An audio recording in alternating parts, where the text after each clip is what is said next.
Ja.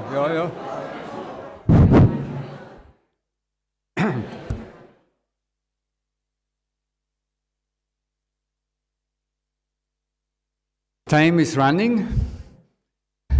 Time is precious. Could we have everybody seated?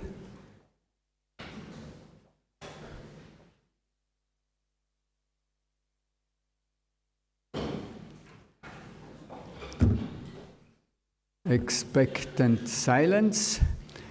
No music in the hinterground. Okay, so good morning everybody. Dear Mayor of the City of Innsbruck, Georg Willi, dear Aurora President Jan Adli Benediktsson, dear rectors of the Aurora universities and of our partners, dear vice rectors of the Aurora universities, in particular, dear students of all the Aurora universities and student representatives, and clearly, dear colleagues, friends and supporters of Aurora. This welcome list could go on, but as the Biennial is still a more or less informal community event, please excuse me if I cut here right now and welcome you all together wholeheartedly here in Innsbruck. Ein herzliches Willkommen.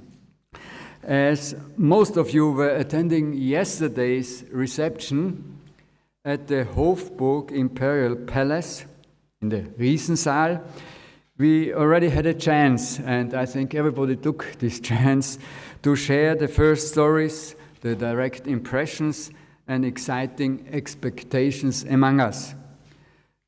I think we all felt wonderful after such a long time of countless video conferences within Aurora, although they were successful, and very limited opportunities to meet in person, finally to get person to person again.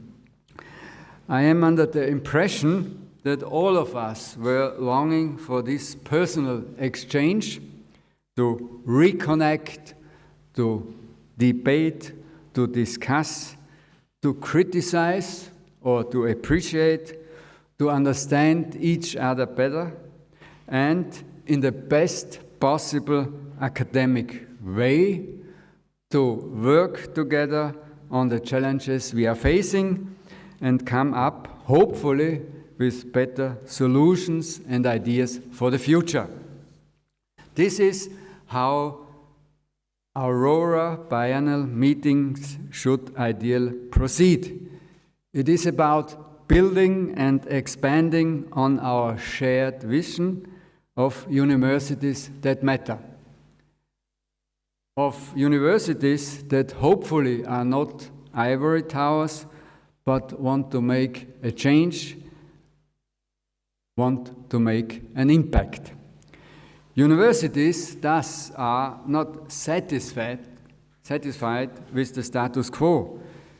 Universities that want to foster a culture of fact-based openness, working together and maintaining an inclusive and also diverse community, clearly based on mutual respect. And universities that co-create and innovate, sharing hopefully their expertise to make a positive difference wherever and whenever they can, and thereby contributing to solving the grand challenges of today's world. And let me say, on this occasion, let me welcome someone very special among us today. Tatiana Kaganovska, rector of our associate partner university, the Kharkiv National University in Ukraine.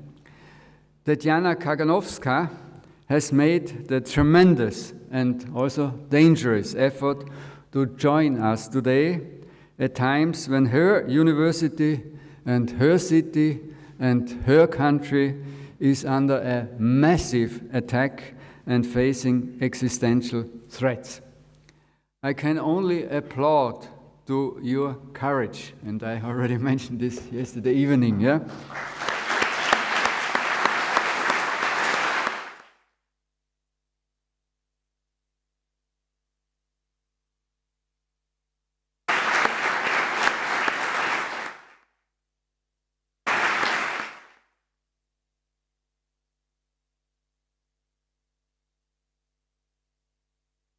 So, as I said, I can only applaud to your courage, because this train ride was not a normal train ride, yeah? Director Kaganowska, and it is an honor that you are with us today and throughout the biennial, thereby sharing your recent experiences, and I think it's important that we get information firsthand, but also share your needs and wishes for the future. I dearly hope that we, as the Aurora community, can make a positive contribution to your fight against the current atrocities of war in your home country. Thank you very much for being here with us, and we will come back later again to this subject. So, dear colleagues, these 3 days here in Innsbruck will hopefully mark an important milestone in our collaboration. I said this already yesterday, and I want to emphasize it again. We are gathering now here at a time when we are halfway through this first 3-year period of the Aurora European Universities Alliance, probably the flagship initiative of the EU to build the universities of the future in Europe. And it is in our hands to develop and also shape the very nature of this idea, not only for a better, more integrated European future, but also to advance and grow as universities together with and within our communities. A lot has been achieved so far, we all know about this, and we will hear also about this throughout the biennial. But clearly, there also remains a lot to be done, while we are already positioning ourselves for the renewal of the Aurora Alliance contract, that is a possible second period. So, let us do this with open minds and open hearts. Let us be critical, but also constructive and understanding, and let us share, as we do in Aurora, our strengths, but also appreciate our weaknesses in order to become increasingly better at what we are doing. As with every journey, the path we ultimately take is a result of choices along the way, maybe many choices. They might be taken according to plan or be a result out of necessity for certain reasons. But they are always open up, and they are opening up new and hopefully exciting perspectives. And I am sure the best for us is yet to come. So thank you very much for coming to Innsbruck. I wish you all and us a successful biennial. And I would like now to ask the Mayor of Innsbruck, Georg Willi, for his welcoming words. Georg.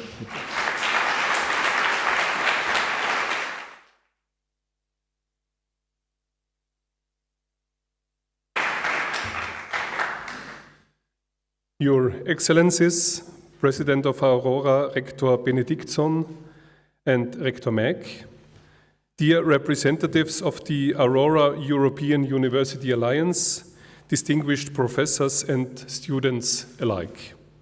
Innsbruck is proud to be home to not one but two universities participating in strategic European partnerships to create European universities and allow for even better networking, better communication and exchange in scientific research and education. Your network, the Aurora European University Alliance, is named after the Roman goddess of dawn, the forever youthful Aurora, who every morning travels the sky, bringing the first light, making way for her brother, the sun. A reliable bringer of light, and insofar perfectly cast to symbolize scientific education and research, today's source of wisdom and enlightenment. Something we especially need in times of darkness, in times of crisis, of which we are sadly reminded right now. Nelson Mandela taught us that if you want to change the world for the better, education is the most powerful weapon which you can see and use. The Roman goddess Aurora was also a traveler, someone who was able to take in the whole world, who was not reading only one page, but reading the whole book. To quote St. Augustine, and insofar setting a perfect example for students, teachers, and researchers. Enabling mobility. Traveling is also one of the goals of European universities. Your alliance opens up the world for Innsbruck students, and in return, our city, university, and citizens welcome students, teachers, and researchers from your current and future partner universities and associated partners. Aurora also gave its name to an atmospheric phenomenon, consisting of swirling rivers of greenish-blue light, moving and dancing unpredictably, sometimes barely visible, then suddenly growing vivid over the canvas of a clear night sky in polar regions. Those sudden spurts of color and light and vitality can also be found in university cities such as Innsbruck. Cities full of youth, full of students from within and abroad. If you look at all this, it just makes sense for Innsbruck to fully support its universities in their efforts to be part of European universities. I wish you a successful Aurora Biannual conference, and I hope you fully enjoy your stay here in Innsbruck.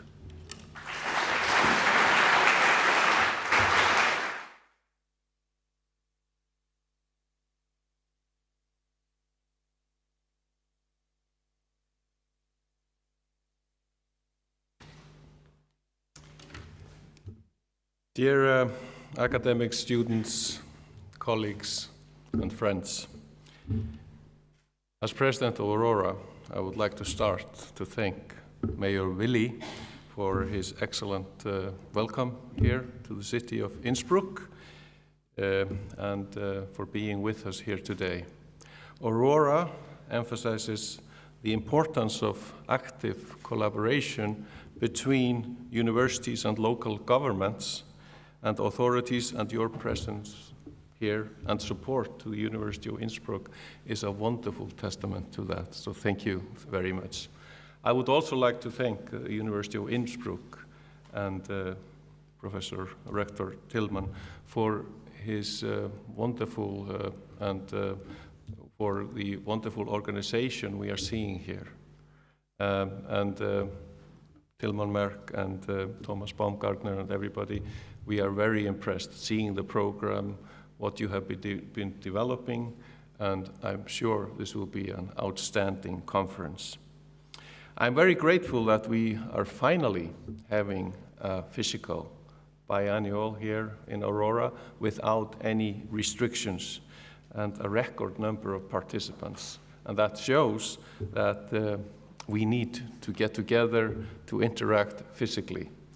And I hope and I know that this will be a very fruitful and useful conference, both for us that are here and also for everyone else that cannot make it here and are watching us here on the live stream.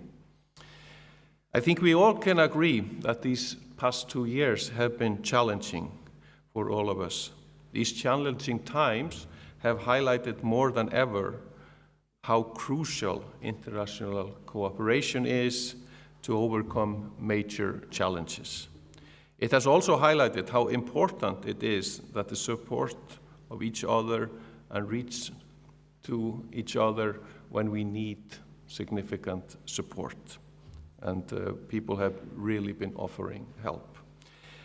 I'm proud to see that Aurora continues to develop, and despite all the challenges we have faced, we remain steadfast in our preparation for the new funding application to the European Commission.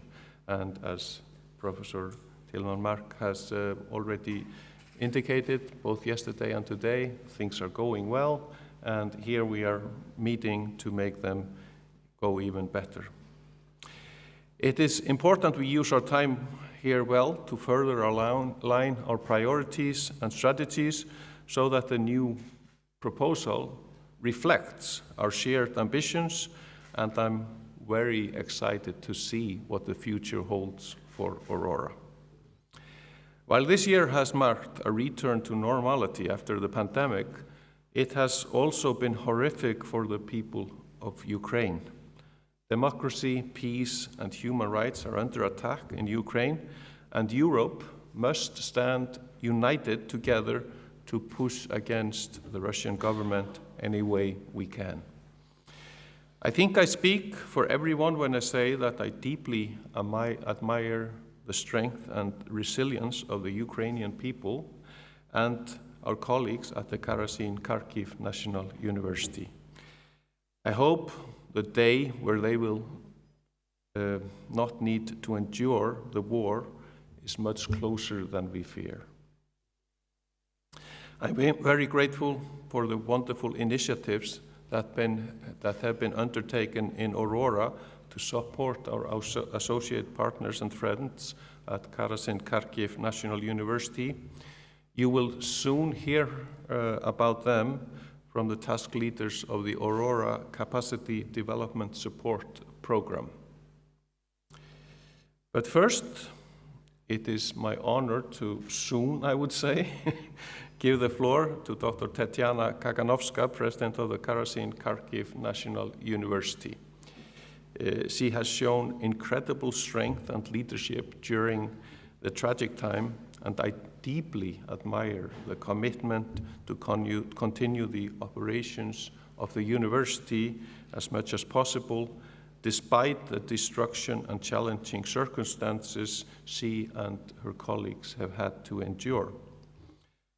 The fact that she is here and with her colleagues today here in Innsbruck in person is a remarkable testament to their determination, and we are delighted to be able to welcome you here in person to the Aurora Spring Biannual.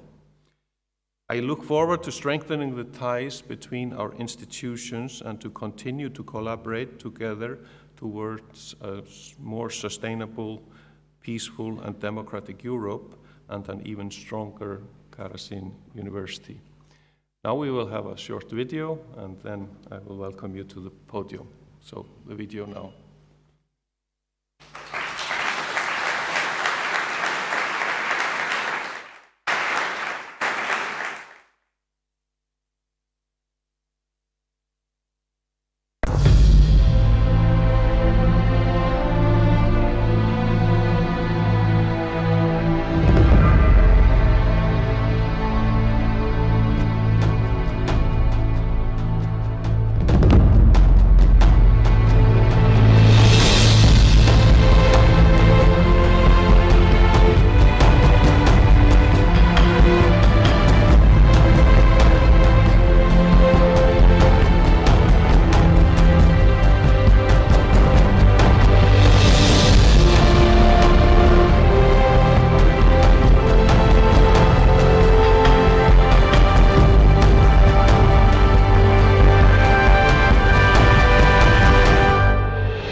Thank you. Good morning, ladies and gentlemen.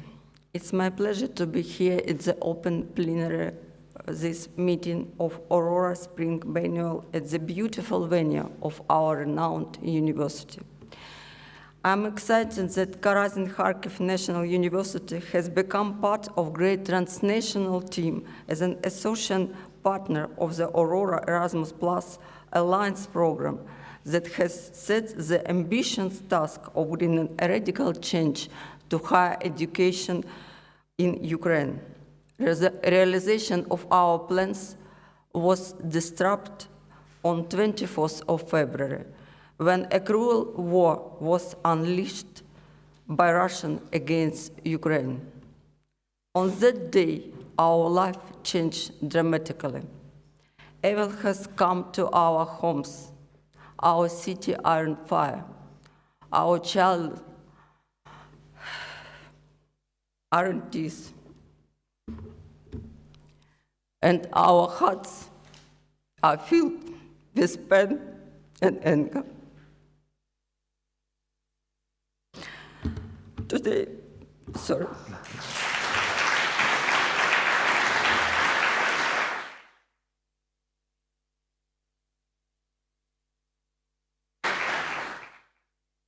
Today is the 77th day of the war, and we live in new reality.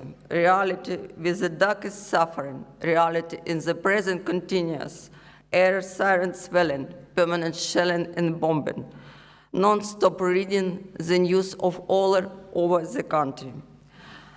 When I started playing my speech, my first impulse was to tell you about our university, its mission, its achievements, but then I realized then instead, I should speak about the present, not about the present and future, not about the past.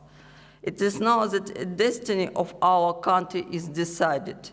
It is now that we are to take decisions that determine the future of Karazin University and its community. As a lawyer, I know the Russian Federation will face an international tribunal for atrocities they have committed in Ukraine and genocide against its people. As a mother of three, I can feel the grief of all Ukrainian mothers for the thousands of their sons slaughtered, and like them, I can feel their fear for the future of our children who survive. Or like all mothers, I am greatly concerned about their future. As Karazin University president, I realize that my duty is to help to our students to reclaim their right to learn, even in the active combat zone, even under regular day and night shelling. Of our 2,500 teaching staff, about 1,000 have chosen to stay in Kharkiv. Those who left the city have found temporary shelter in other part of our Ukraine and abroad. Altogether, about 85% of our teaching staff keep working. In this photo, you can see in what difficult conditions our professor of the School of Philology is teaching today. And he is not the only one to teach right from the bomb shelter. Most of them are facing the challenge of poor internet connection, lack of teaching materials and personal computers, and unstable access to the university Moodle platform. In this photo, you can see the daily life of our students during the war in the dormitory and Karazin Student Hub. Our schools of physics, chemistry, medicine, biology had to put research on hold. Their premises, lab, and equipment have been destroyed. But our scientists do not give in and keep on fighting on the intellectual front line on their own. The fallen university buildings have been ruined or severely damaged. School of Economics, Institute of Physics and Technology, School of Public Administration, Karazin Bank Institute. The sport complex of Karazin University, Central Scientific Library, Museum of Nature and University Clinic have also suffered. Due to the ongoing challenge, it is impossible to estimate the extent of the damage now. So far, a rough number is over 100 million euros. But Karazin University is not only about buildings, but most importantly, about people. Indeed, the present is the darkest time for Ukrainians. Quite a number of the students and teachers of our university have joined the army and trade their jeans and sneakers for army fatigues. We among 5 teachers, 2 students, 10 graduates of Karazin University who have given their life for our country. These are the losses we know so far, and their number keeps growing with every day of the war. They are irreparable. In order to address the most burning issues, the Alumni Association of Karazin University launched a fundraising campaign to support the students and university staff in need. With their help, at the outbreaking of war, we evacuated over 5,000 students within a week. With the money raised, we set up a humanitarian hub in Poltava, a town in 135 kilometers from Kharkiv. There we provide shelter for those who lost their homes and deliver humanitarian aid to Kharkiv. The university itself has not been evacuated. Karazin University is the heart of our city. Its heart and the heart should keep beating in order to keep the whole body alive. Our university didn't stop functioning in the hard times of the 2 world wars, and it is functioning now and will continue doing so. We shall hold on. The university continues to receive help and support from our friends. A charity auction was launched to help Karazin University. A graduate and social worker, Marina Litovchenko, who is a Paralympic table tennis champion, put her gold medal on auction. Her friend Lyudmila Leshenko joined in the initiative by selling 2 of her 2018 Paralympic medals and donating the money to the university.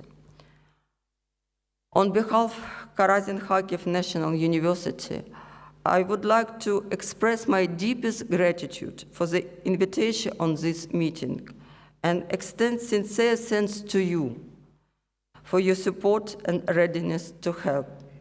We are proud to be part of Aurora Alliance, and in this time of crisis, we highly value the immeasurable assistance provided in responsible to our call for help. After our victory, with your assistance and all together, we shall return the university its former status of the leading institution of the higher learning in the east of Ukraine. And I would like to conclude with words that have become dear to heart for all Ukrainians. Slava Ukraini! Glory to Ukraine!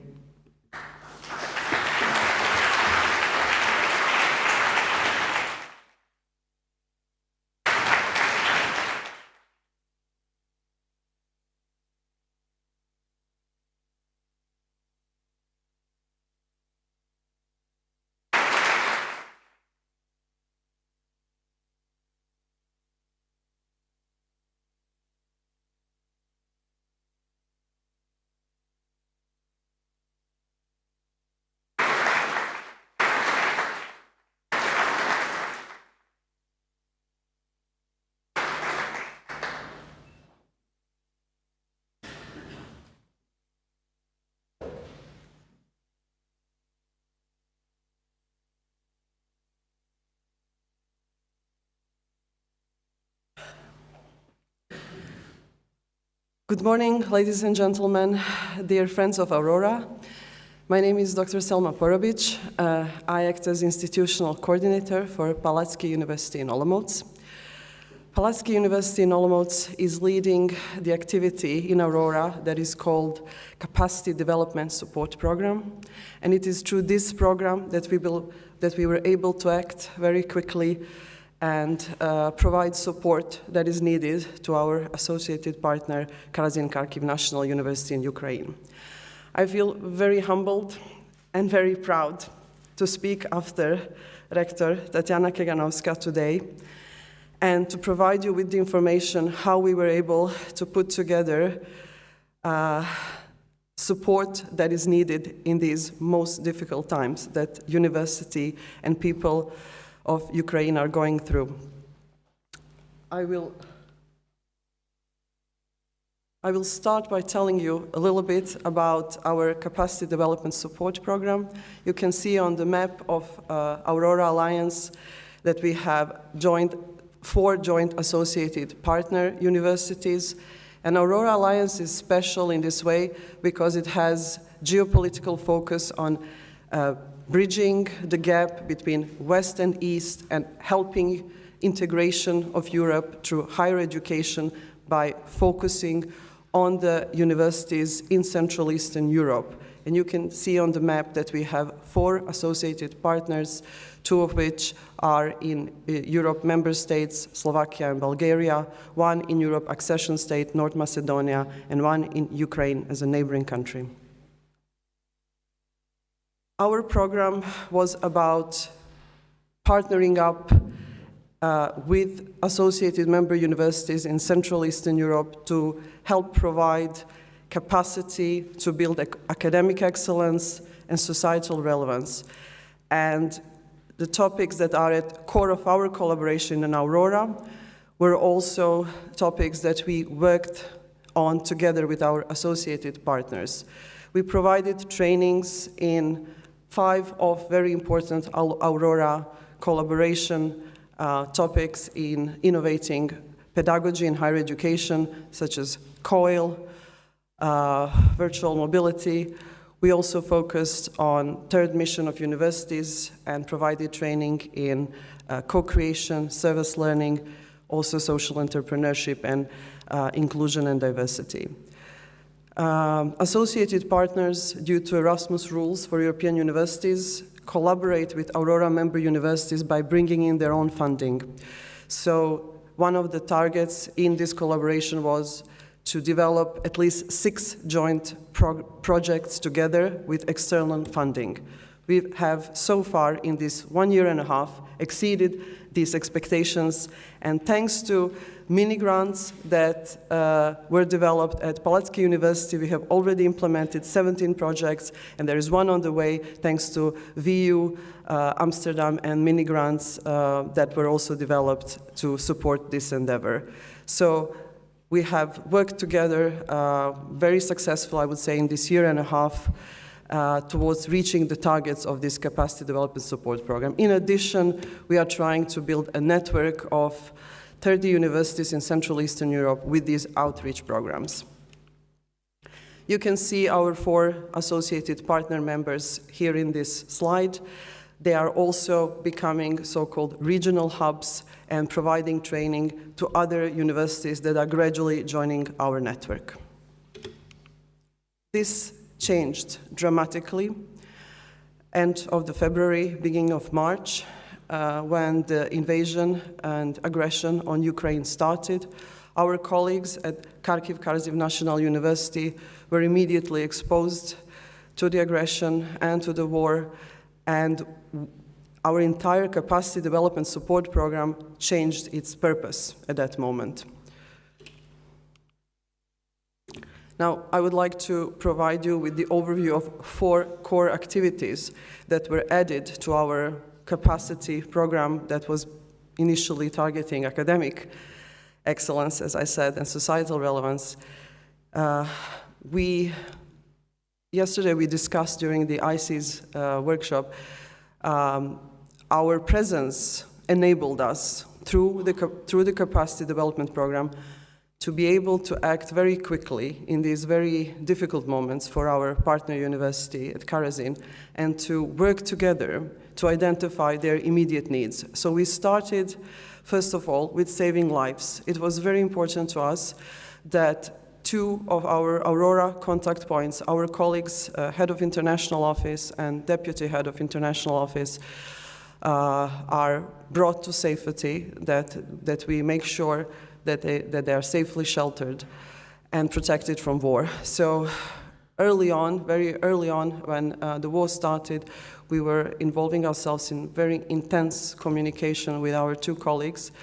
And luckily, our colleague, head of international office, he made it safely with his family to Western Ukraine, to a city called Ivano-Frankivsk, where he is based now. The other colleague remained in Kharkiv, and eventually we were also able to support her to reach Olomouc. And today she is employed at Palatsky University in Olomouc full-time, and she has accommodation for a whole year. So this was our immediate priority, to make sure that our two colleagues are safe, and at the same time we continued working with both of them. So our colleague in Olomouc is working on Aurora program now and helping coordinate support to Karazin.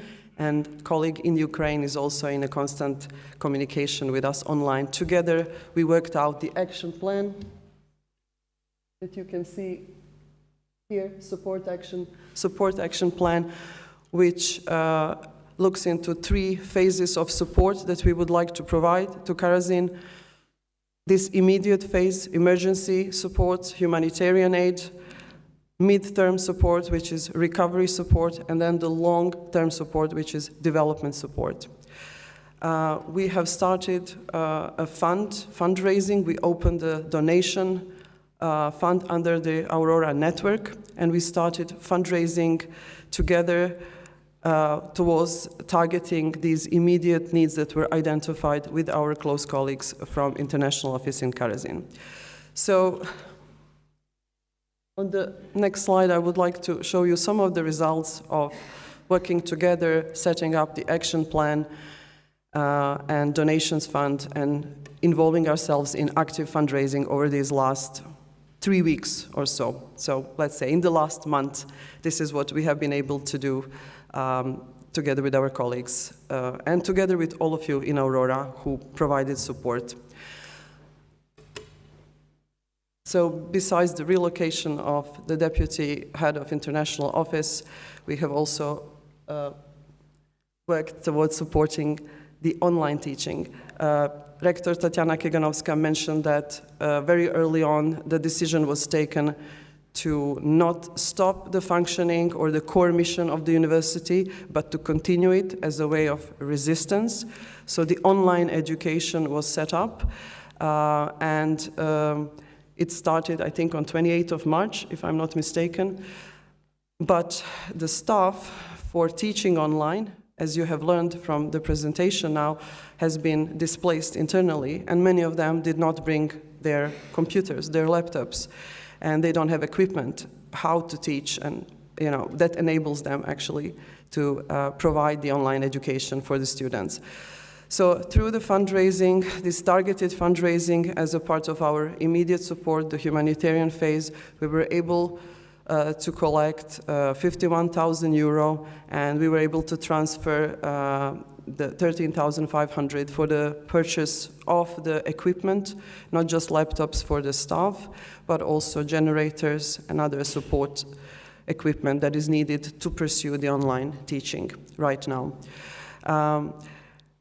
It is a good thing that we didn't need to organize humanitarian convoy with the purchase of equipment, but that we worked together with our colleague in Ukraine, who is displaced in Ivano-Frankivsk, in the western part of Ukraine, and he identified the possibility to still buy the equipment inside of Ukraine, in Kiev and Dnipro. So this mission is accomplished, and we are really happy that we can support the online teaching, the only form of education that Karazin now is able to provide. But as I said, it's a very important resistance mission as well to the aggression.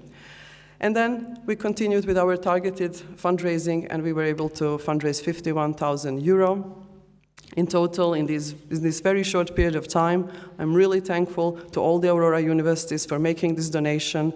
We will continue working very closely according to our action plan with our colleagues at Karazin towards transferring the funds according to their needs, according to their identified immediate needs.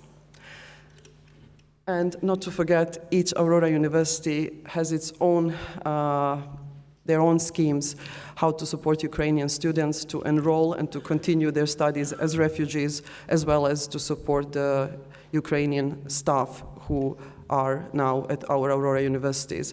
That also concerns, obviously, Karazin University staff.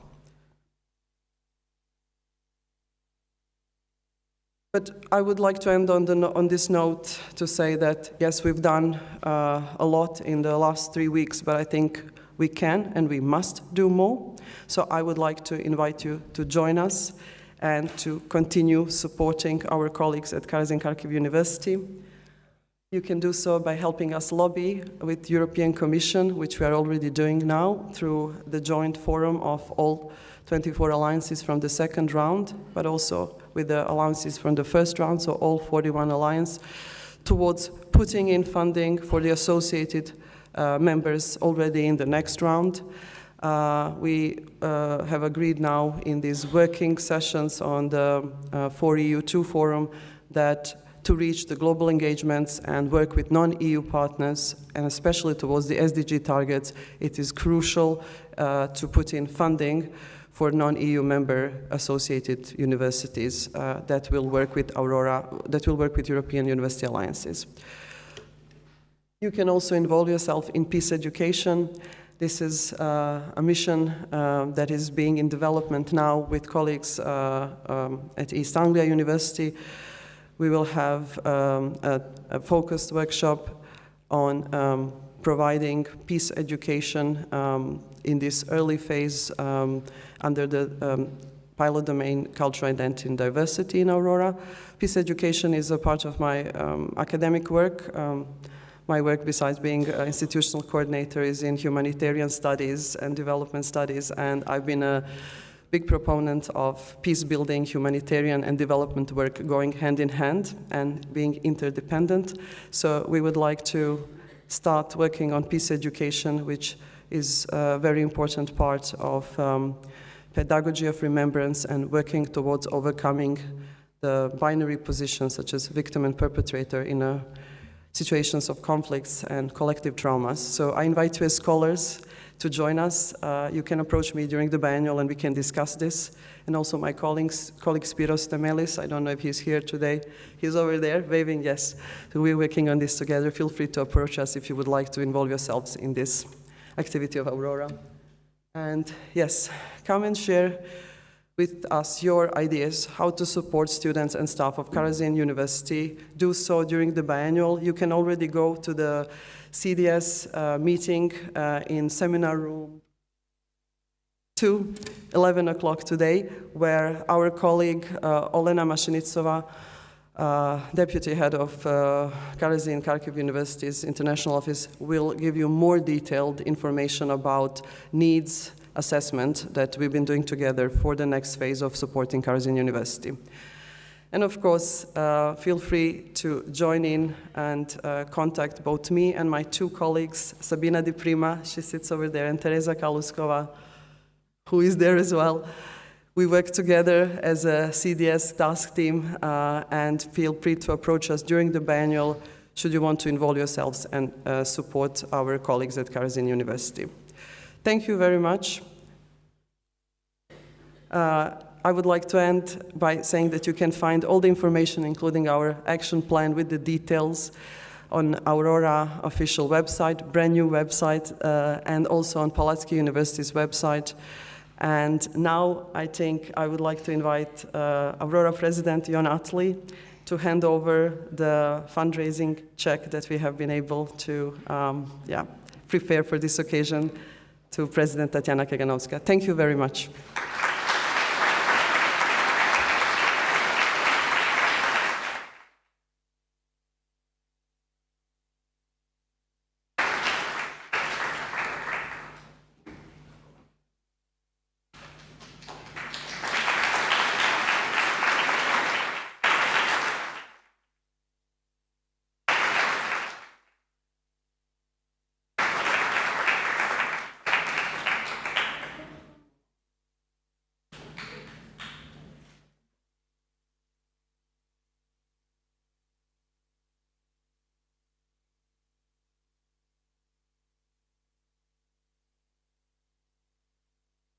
thank you so much.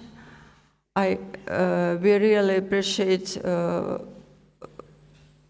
for your support for our university, and I'm grateful for your invaluable contribution and for us, and we spent this for the most necessary thing, and we need to buy server to provide smooth operation for our education process. Thank you so much.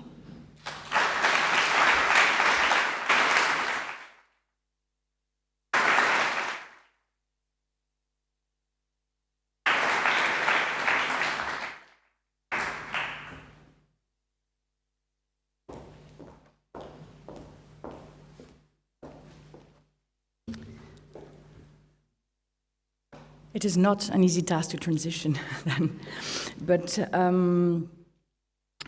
what we've heard is that our universities matter. What we do collectively matters. And it is my pleasure and honor to take the discussion now to our achievements. Of course, the CDS network has been presented to you in great details, but I'm going to try and give you a general perspective of what we have achieved together, thanks to all your fantastic work. The Aurora is defined by both the shared values of its members and by the activities that they undertake together. We know our values are strong, and we have heard a powerful example on how we acted on those values to bring support, expertise, and to be better together. We collectively can try and bring some light into the darkness. What the European University Initiative is asking us to do is to deepen the way universities pursue their mission in education, research, and innovation, while making service to society central to their endeavor. Allowing the participating universities to serve as role models for higher education institutions in Europe create a strong positive impetus for transformation across the entire sector. The European University Initiative also aims to equip a new generation of European citizens who are willing and able to work together to face the biggest societal challenges in different languages across borders, sectors, and academic disciplines. And I'm going to try and show you how we're successful in doing this together.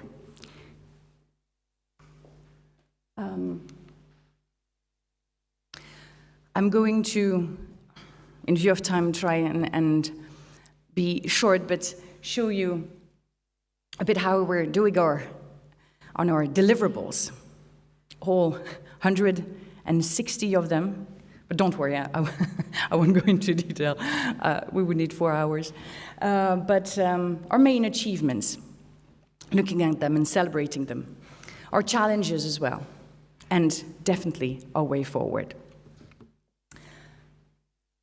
We started in a very complex context and setting. COVID, the whole world had changed and entered a new paradigm.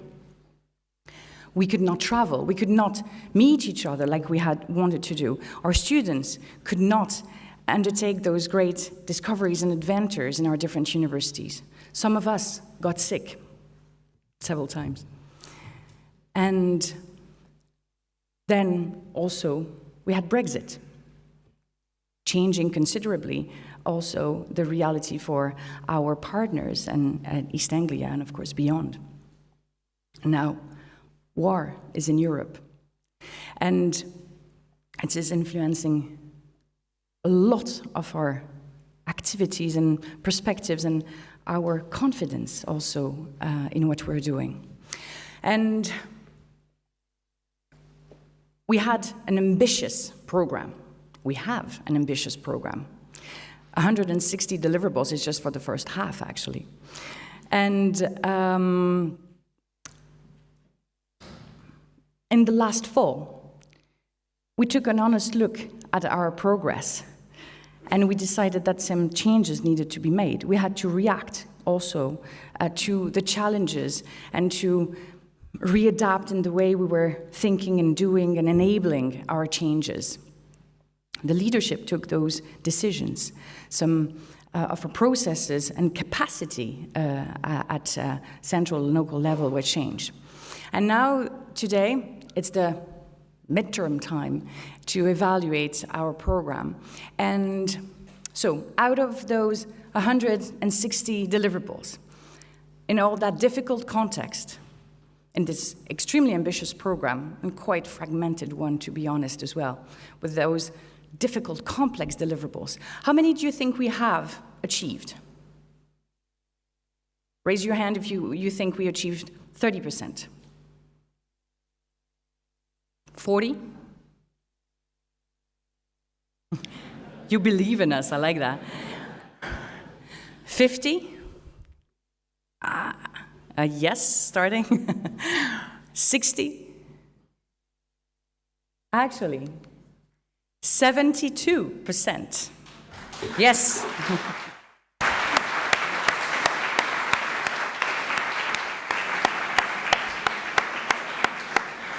72% as per April, when we sent you those reporting forms for the task teams, are fully achieved. We have another big chunk coming that is partially achieved, and the achievement is going to happen here in this very biannual and in the following weeks, because you're still working hard. I know this, I follow you. So I'm extremely confident that when we're going to report to the Commission, we're going to go beyond the 80%. And this is a tremendous achievement. And I thank you all very much for all the efforts that you've put in. Thank you. Yes.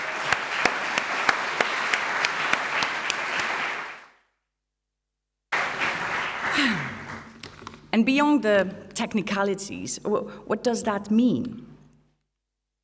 Well, in terms of participation, engagement, we had over 4,000 participation to courses and events and trainings and online conferences, sharing opportunities to develop, to make ourselves better in each and every activities that we were undertaking. We have shared over 140 opportunities for students to engage. And this keeps growing, and we are very much looking forward to fantastic opportunities for summer schools and also for the autumn. And in terms of meetings, oh my, so we met so many times online, and that was not always easy. Intercultural differences, Zoom fatigue. Yes, I see that a lot of you still have this vivid memory. But now we're able to connect physically together, like was said by our president, and this is invaluable. And we are going to make even more progress. And I'm very happy about that. Our main achievements to celebrate.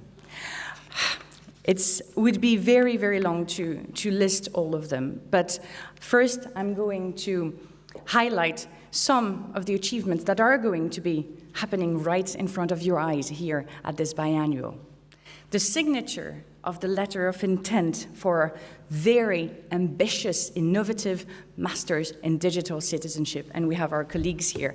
And we're so very happy to see that this joint endeavor, joint European degree is going to be started and undertaken by 5 of our members and even more to go. And this is joint education at its best. Education could not happen without its teachers, and equipping the teacher with the right skills, with the right tools to also achieve those visions, those goals, is in need for guidance, a practical guidance that is also produced by our dear colleagues to equip our educators to prepare the students to the challenges of our society with transversal skills that matter. Also, what defines us in terms of our values, and not just the technicalities, it's our vision for the future student population. Should we be just an elitist endeavor? Should we just target to some part of the population? No, this is not what we do in Aurora. And in order to actually implement this jointly, because we have all of those efforts that are happening at local level, of course, we are developing a joint vision for the future student population, including in all diversity. And also, what we value is student engagement. Student engagement has been just remarkable in Aurora. Not only just participating in the wonderful courses and opportunities, but students take the leadership in Aurora as well, through their presidential team, through their student council, and they're also very proactive in building this further, in making ourselves even more sustainable in this effort of student engagement. And a wonderful handbook has been prepared and is going to be launched also here. And then success brings fame and even more success. We are actually growing. We are doing well, and we are interesting for other partners. And this is why we are going to welcome a new member in Aurora, UPEC, Université Paris-Créteil, a French member, which I'm quite happy about, to be honest. But not just for my own country, but also for what France represents in the higher education landscape and the opportunities and destination that it can provide students and staff. And Paris-Créteil has a very specific identity in Paris and in France as an engaged university, and it matches perfectly who we are and what we are about. So these we are going to celebrate here. I, of course, have a full list of other deliverables that I will not present into detail, but in terms of management, quality, sustainability of our endeavor, communications, we have progressed a lot. We have given the right foundation, thanks to our leadership, to its engagement, its powerful vision and deliberate proactiveness and trust that is being built and engagements that are being taken. The management teams, central and definitely institutional level, all of this has been extremely important to help us move us forward, and we're expanding this coordination. And we are also deeply, not concerned, but we are deeply focused on quality. And I see here our quality colleagues working extremely hard to make sure that we do not just deliver some project deliverables, but that we add value to our activities, that we help transform our education, research, and innovation and service to society, that we can achieve those ambitious goals. And we do need to do it in a sustainable way. We're working on our processes and reflect critically, gathering feedback constantly of the students, of the staff, of the academics, and of course the leadership to help us become better. We know that communication is a challenge. It has been with COVID, but it always is in this type of project. And we have struggled to be as impactful as we wanted. But now we're very happy that we have a new website. Yay! But it's not just a window with nice designs and colors. This is actually the first step towards our virtual campus. This is our course catalog where students can engage and have access to a myriad of opportunities. This is where our academics will be able to connect to their peers where they can access some trainings and resources. And we are very happy, even though it's a long endeavor, that we are putting the first stepping stones towards this transnational university campus. That slide could take a long time. Learning is at the core of what we do. Learning for societal impact. What has been achieved in terms of borderless learning, social transformation, helped by learning analytics, and also traineeship programs and contacts with society that is behind them, has been tremendous. The regulatory hurdles have been enormous to enable this borderless learning throughout our alliance. The IT challenges in the reality of the need for IT, and also the reality of the job market and the available resources, has been also quite problematic. But we are making tremendous progress, and I've heard yesterday that now we could seamlessly go from one Icelandic environment to a German one seamlessly. Yes, and I see the happiness in the eyes of our colleagues. This is happening. We can connect, and our students can seamlessly go from one learning environment to the other, and this is a fantastic progress. I will need to move to other aspects of learning for societal impact. Our competence framework, we don't have one, but we have 3 tools that complete each other, that can really be used by our academics and also even the students to think of their skills and how to build them, how to enable them, those transversal skills that are so key for the learning in our century. Trainings have been in place, so many courses, opportunities, and ways to engage in service learning have been developed. It has been fantastic to see how in all of our different universities, service learning and this service to society has been so important, developed locally and also jointly, and equipping the colleagues with the right tools and a fantastic toolbox. Teaching for societal impact, equipping the teachers is, of course, key for our success. And the right documents are in place, but also the teams, the people, the expertise that can be of help to foster new pedagogies and new ways of teaching. The pilot domains, just for this, I could spend an hour in terms of description. You will see that each of the pilot domains has been able to focus their activity on some valuable joint education through the development of micro-credentials, minors, masters, but also bachelor level, to reach out to a larger number of students and make an even bigger impact.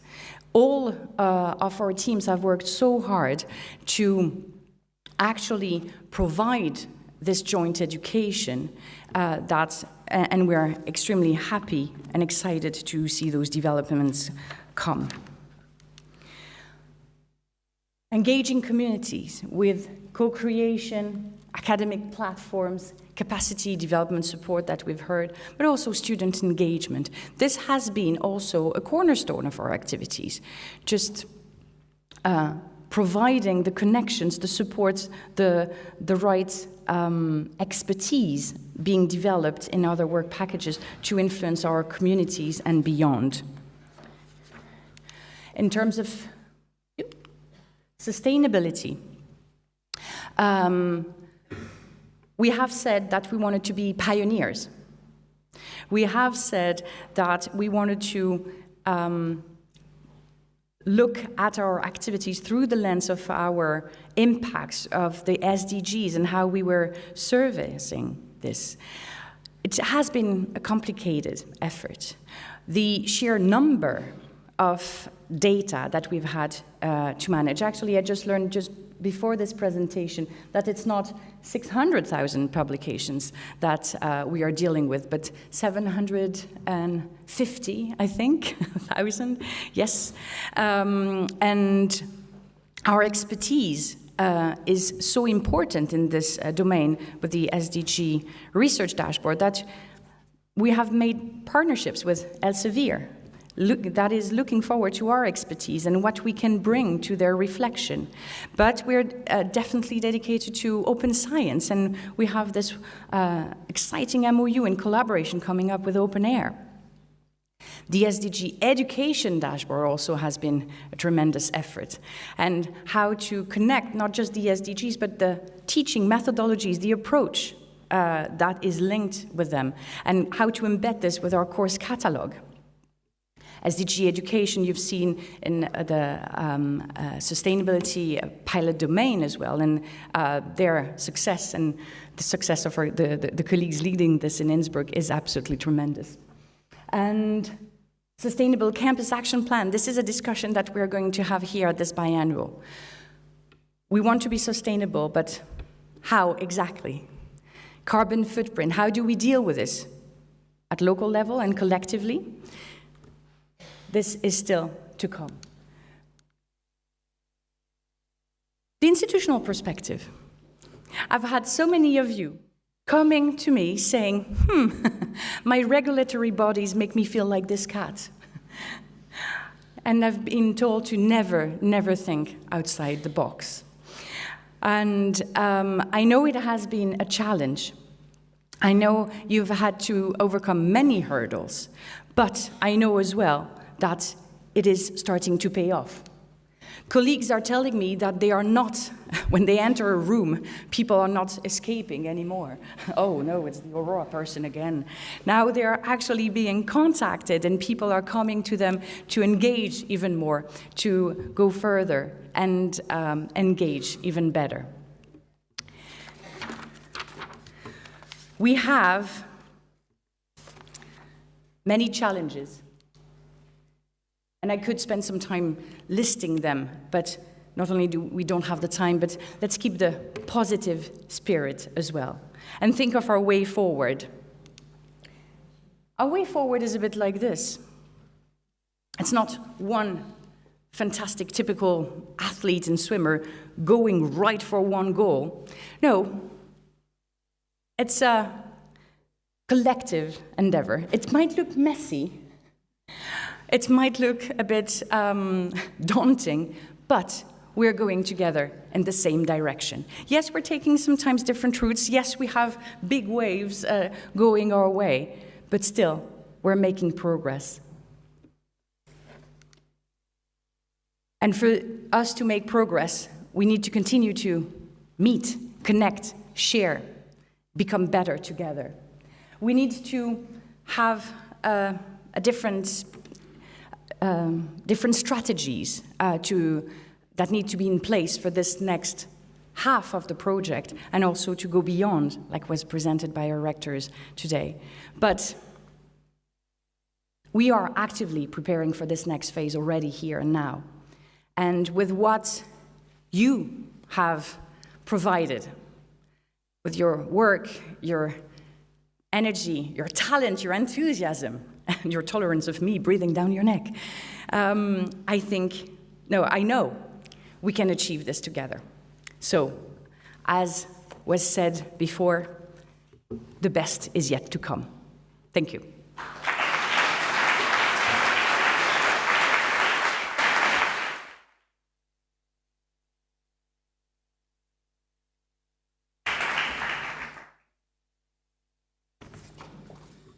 Good morning, everyone. I realize, being mindful of time, I'm standing in between you and your coffee break, which is never a good position to be in when you're speaking, so I'll try to maybe not speak as fast as I can, because then I'll lose you definitely, but I'll try to hurry up a bit. Dear President, dear colleagues, dear Aurorians and friends, for those who don't know me, my name is Anna Majansa, I'm the Secretary General of Aurora, and also from me a very warm welcome to the Spring Aurora Biannual. I would like to start by thanking our generous host, the University of Innsbruck, for hosting us. Specifically, of course, President Tilman Mack and his team for organizing the biannual, and a really big shout out to Thomas Baumgartner, who's been nothing short of excellent. I've been really looking forward to spending time with you. Yes.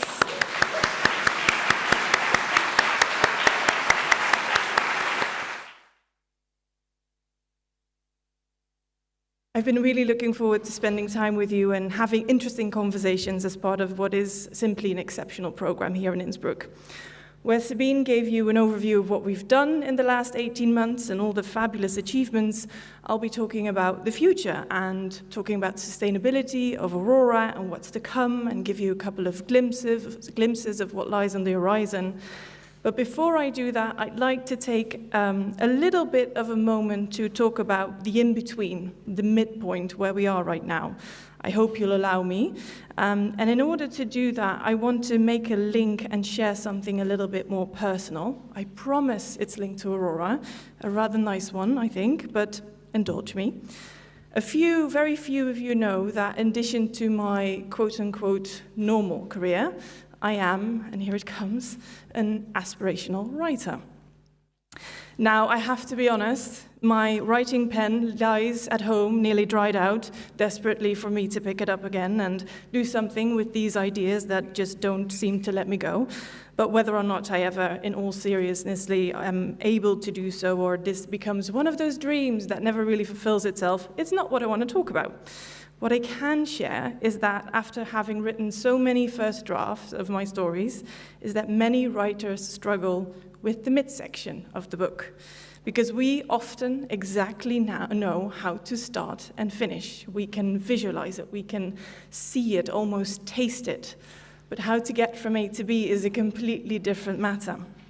You see, it's one thing to have an idea, even a well-thought-out idea, even to start working on it, but then in the end, inevitably, the dreaded midpoint comes along. And this is where writers struggle. This is where I struggle. I've run out of steam. I didn't know what to do with certain plot holes and how to connect certain plot lines. So it's unsurprising that the midpoint is the point where it's kind of difficult to stay motivated and keep the faith. Now this, my friends, applies to managing a big project just as much as it does to writing. We are now at the midpoint of our project, and the hero of our story knows his or her antagonist and knows that he needs to defeat him or her, but the hero is still learning. We are still learning, and we need to learn in order to come to that big prize. And that big prize at the end, we all think it's defeating the foe, but it's really not. The big prize is the transformation that happens throughout the story, the development that our hero goes through, the personal transformation. We are piloting a project that's never been done before. We are learning as we go on what works and what doesn't, but we keep the faith, we carry on, because at the end of our story, we will have, when we well figured out how we do all of this together, we have that prize, that transformation, that development and growth, a greater sense of partnership, and a deeper sense of togetherness. So, what does that growth look like? You may ask, what kind of obstacles do we need to overcome? What is laying ahead of us? I think one of the big questions, and Sabine has already hinted at it, is something we need to tackle in the years to come, and that's the sustainability of Aurora. We are making steps to make it more sustainable, to make sure the governance structures are solid. It's both at Aurora and institutional level that we're doing this.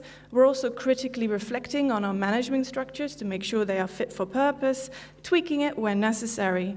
And at the moment, as with many of these things, there are a lot of responsibilities. They lie on the shoulders of a few, and these are the things that we need to address, and we are doing that. Sustainability is, of course, directly linked to funding, money, big, important issue when talking about projects like this. And as you know, funding has 3 different levels: European, national, and institutional.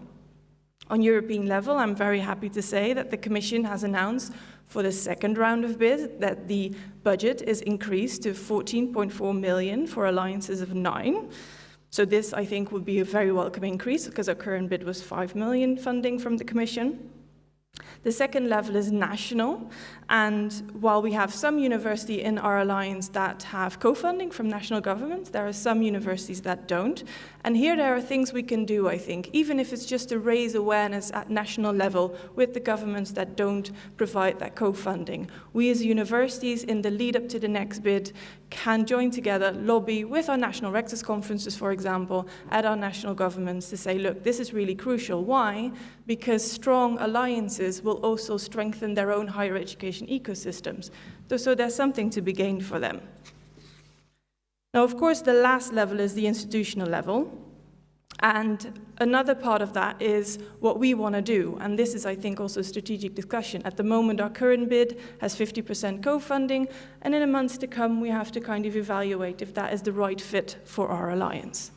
Now, I've been hinting at the next bit with the money bit, but I'm sure you're interested in a little bit more information about the next bit. And although we don't have much yet, I will tell you what I can. The next call will open in the autumn of this year and close in the spring of next year. We don't have any exact dates yet, and if we have to go off on what the Commission did the last time with the first round of alliances, we'll only know very late in the game. But I'm hoping they've done this once more now, they're a little bit more experienced. Let's hope we'll get a little bit more information earlier on. But then what is the Commission looking for in this next bid? What are the objectives and priorities? So they want alliances to promote European values and strengthen European identity, improve the quality, performance, attractiveness, and international competitiveness of European universities, deliver on the European education area, the European research area, and the European higher education area objectives, create institutionalized cooperation with sustainable impact, and in order to do that, you have to think about things like governance structures and joint structures and, making sure that everyone's involved. And the last objective is to create inter-European campuses. And in order to do that, the Commission hopes that we would offer joint courses, degrees on all levels, reach a larger and more inclusive range of staff and students. 50% mobility target is probably not something that you haven't heard before, but of course things also as like automatic recognition of academic qualifications, multilingualism, all these type of things. Now I won't go into the detail and the technical stuff on the bid and the mechanisms and the structures, but there are two things I'd like to highlight. First, not only will there be more funding, but legal entities can apply for funding as well, making it so that you don't have to take the money for the management from the pots of the universities, which I think the individual universities will appreciate.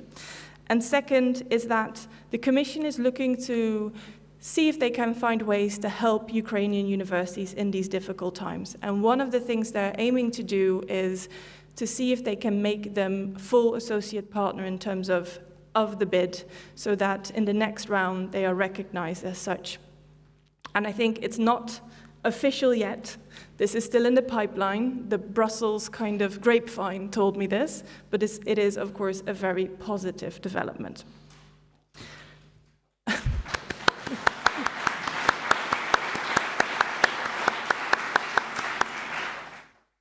Another thing I'd like to say is that although the list of requirements that I've just mentioned might sound prescriptive or a bit daunting, I think we need to look at them through the lens of Aurora. What do we want to do? What fits within our alliance? What is working for us and what's not? I've been told that Aurora, before Alliance, had a very unique way of working together. This is before my time. But that universities would work in working group on topics that they found important and that they would work on regardless of funding, because the European alliances didn't exist at that point yet.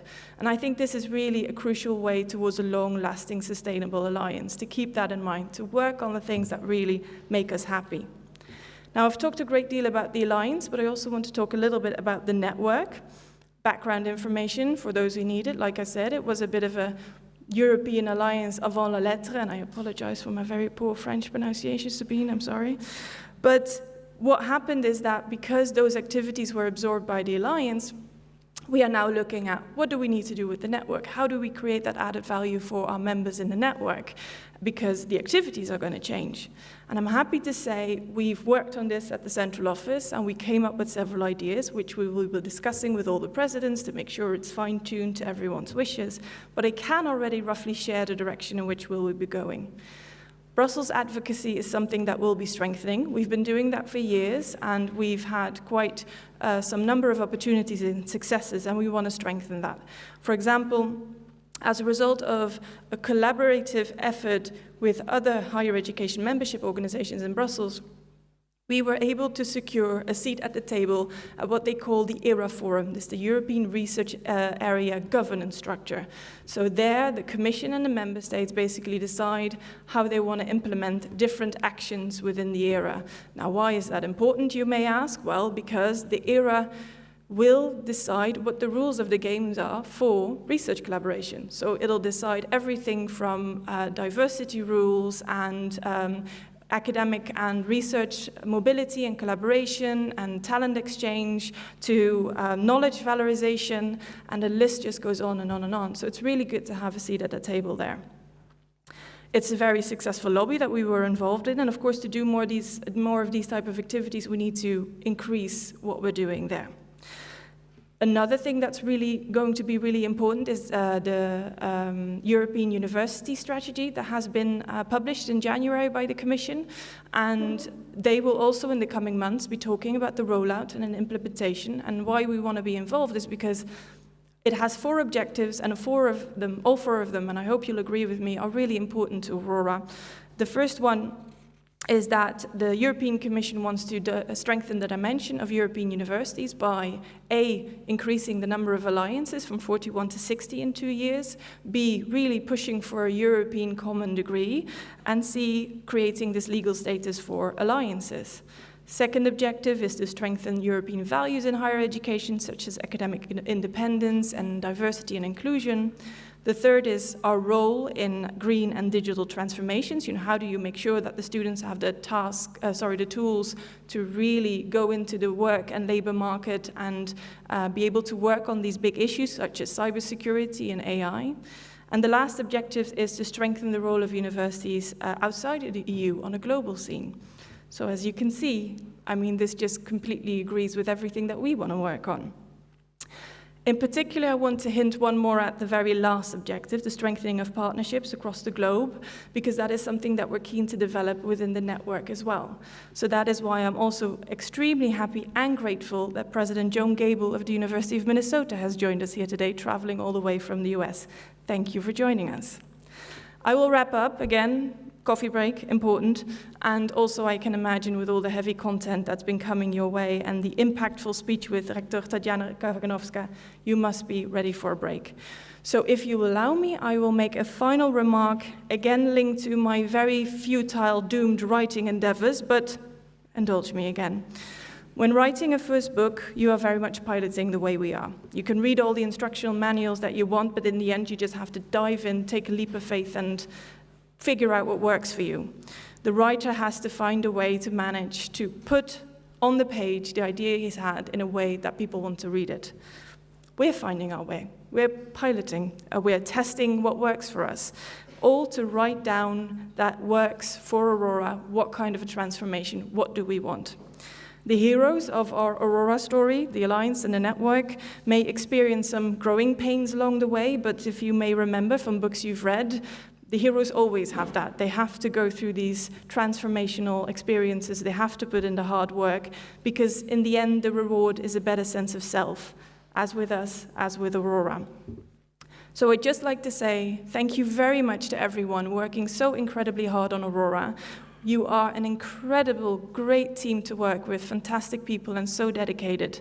And these endeavors are always challenging, but so very much worth it. So thank you very, very much.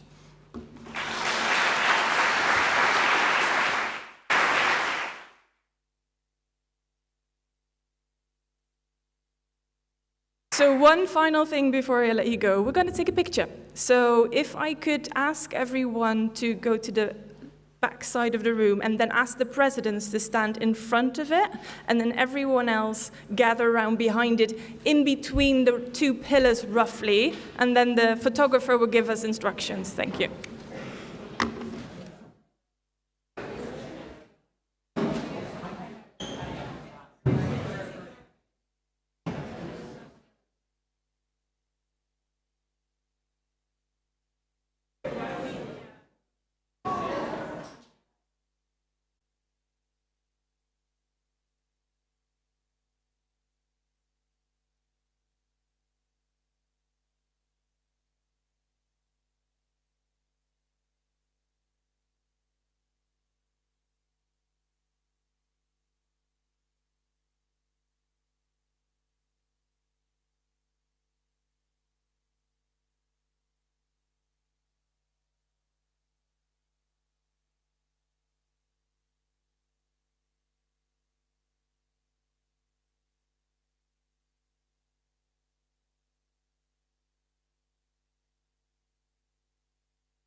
Jetzt müsstest du mich hören, oder?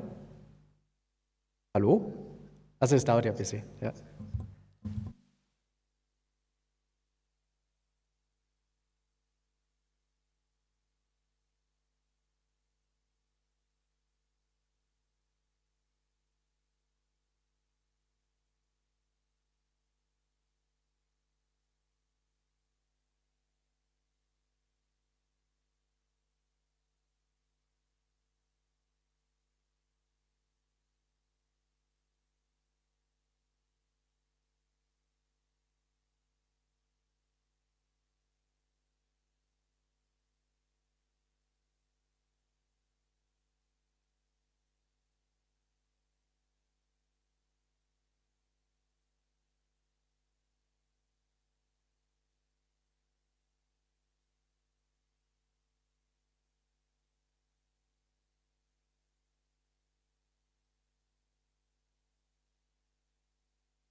Ah, das ist der Philipp.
Den Namen? Merk? Ja. Gabel? Ja. Alarm, Größe? Ja. Und Manifest.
Davor nochmal einstellen müssen, weil es irgendwie verstellt hat. könnte es echt mit dem A und B zusammen.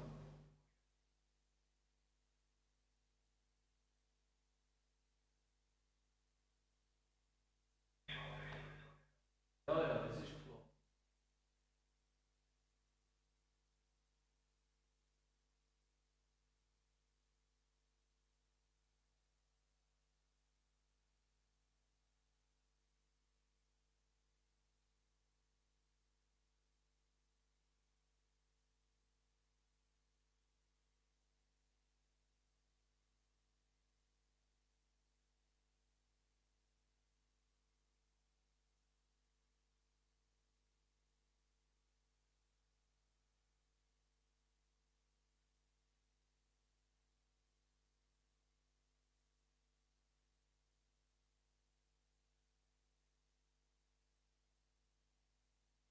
Das geht jetzt gut. Adi nehmen. Das muss ich auch noch schauen. Ja, bei AD. Ich glaube, wir haben einfach leider nachher versehentlich auf B getan und das nicht bemerkt.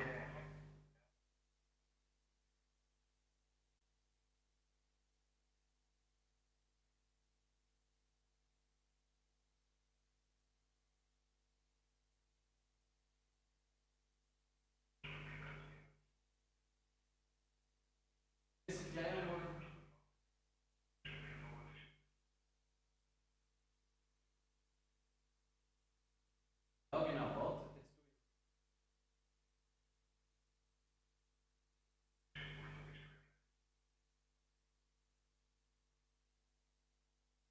Das sind die 3 Infos, die wir haben.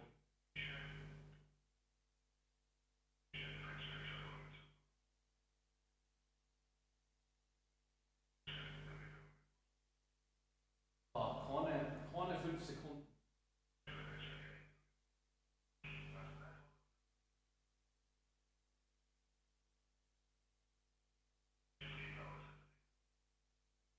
Ja, es steht einmal alles da.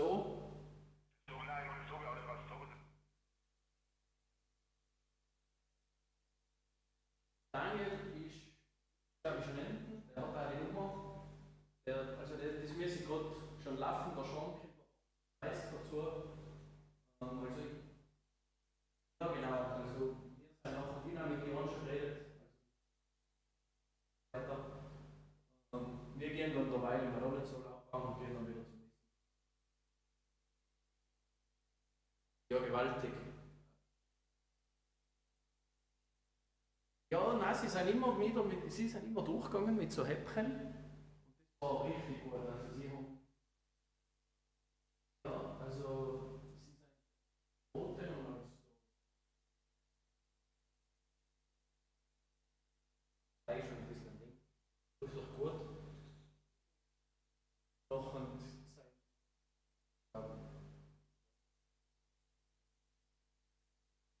gut mit der Soße und mit dem Püree und noch so ein Ding oben drauf. Ja, genau. Ja, genau. Und da sind noch so 2 verschiedene Desserts. Also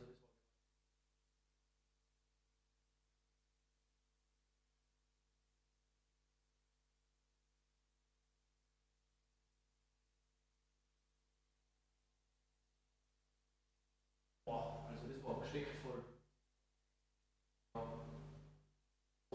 Es war wie gesagt, schwierig, weil wahrscheinlich mit dem reden ist schon fast zu viel.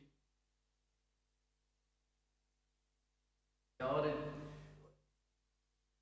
hat vielleicht was gebracht, aber es ist selbst nachher, wenn sie mal ruhig waren und geredet hatten, hat es wieder sie haben nachher nicht gleich verstehen.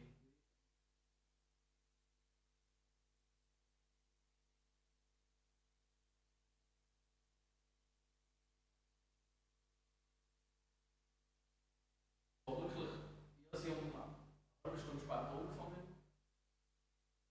Aber wirklich um 7:45 war alles erledigt.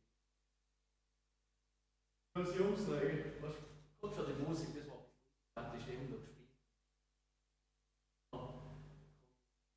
Aber sie haben nachher nicht erledigt. Alle im Recht und so.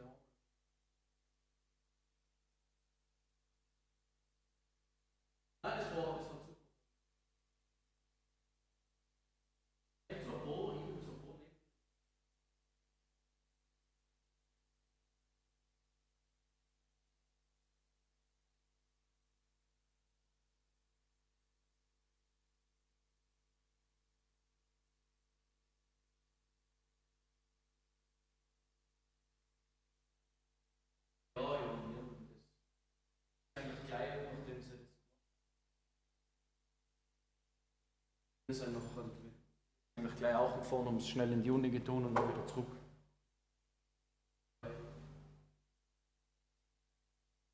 Da wo wir kommen, sind wir schön. As it should be. Switching the slides. Yes, just wanted to make sure it was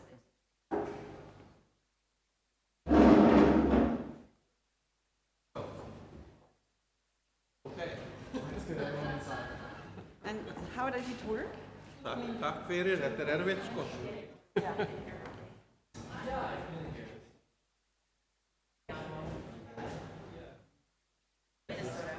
Right?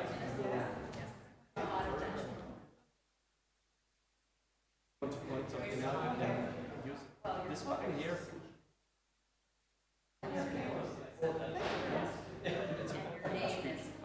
Yes? Microphone. In the microphone. And for this, Okay. I think it's the Thank you. easiest if I put it here. Good.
Yep. Good afternoon, everyone. We're about ready to start here. So, please sit down. Dear participants, dear colleagues, dear friends, it's a great pleasure to be with you here at the Aurora Biannual in Innsbruck. My name is Jónas Benediktsson, and as president of Aurora, I would like to thank all of you who are here in attendance for being here with us today, and also everybody here that is not here physically in the room, but also on Zoom. Welcome, everyone. And we have grown to like doing Zoom, and I was very comfortable with that in my studio at the University of Iceland, but it's much nicer, I feel, to see you all here in the room. And again, Rector Merck, thank you very much for the hospitality of the University of Innsbruck. The subject of this panel is the societal impact of research and innovation.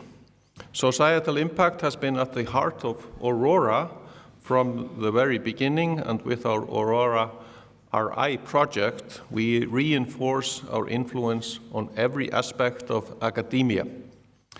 The Aurora universities share a commitment to societal impact and academic excellence. By October 2024, thanks to the funding support we have received from the European Commission, we will produce a joint R&I agenda, a shared support plan comprising infrastructure, human capital, open science policies, and entrepreneurial activity. To give just one concrete example of how our academics and PhD students will benefit from Aurora in the near future, we are developing joint training programs and improving access to infrastructures across all universities. From the perspective of the University of Iceland, I see great value in this. Our country's unique conditions for research have produced groundbreaking technology. Making this knowledge more accessible to foreign scientists allows us to attract expertise from all over the world. It helps us, and it also helps researchers from other parts of the world. So this is, I feel, terrific. As a subject, as this benefits from diverse points of view, we are fortunate to have speakers today such as Dan Delors, Policy Officer from the DG R&I with the European Commission, who will join us virtually to provide an overview of the European policy perspective. We will then hear from Tilman Mark, our host and rector at the University of Innsbruck, who will present the Innsbruck perspective on R&I for societal impact. Subsequently, Joan Gable, the president of the University of Minnesota, who is with us here, and we're very happy to have you here, Joan, describes the University of Minnesota, or American perspective, on R&I for societal impact. Our penultimate speaker is from Paris Est Créteil.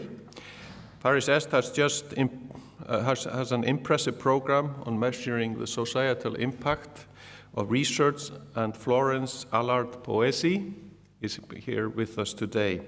She is Vice President of Science with and for Society at the university, and she will describe its development challenges and opportunities. Lastly, we will hear from Aurora's Maurice van der Vesten, team leader on the SDG Research Dashboard project at the Vrije Universiteit Amsterdam. Aurora's SDG dashboard is one of our crown jewels, and we are excited to hear about it more today and share it here with everyone. And this is what was discussed right back in 2016, so it has been a cornerstone. And we are all here because we enjoy learning from one another and growing as institutions and individuals. I look forward to the discussion and hearing different perspectives, and it will be great, I'm sure. And we see in this context how collaboration continues to unfold and make the world better. So, Mr. Standelur, sorry about my pronunciation, you are online. The floor is yours. Thank you very much.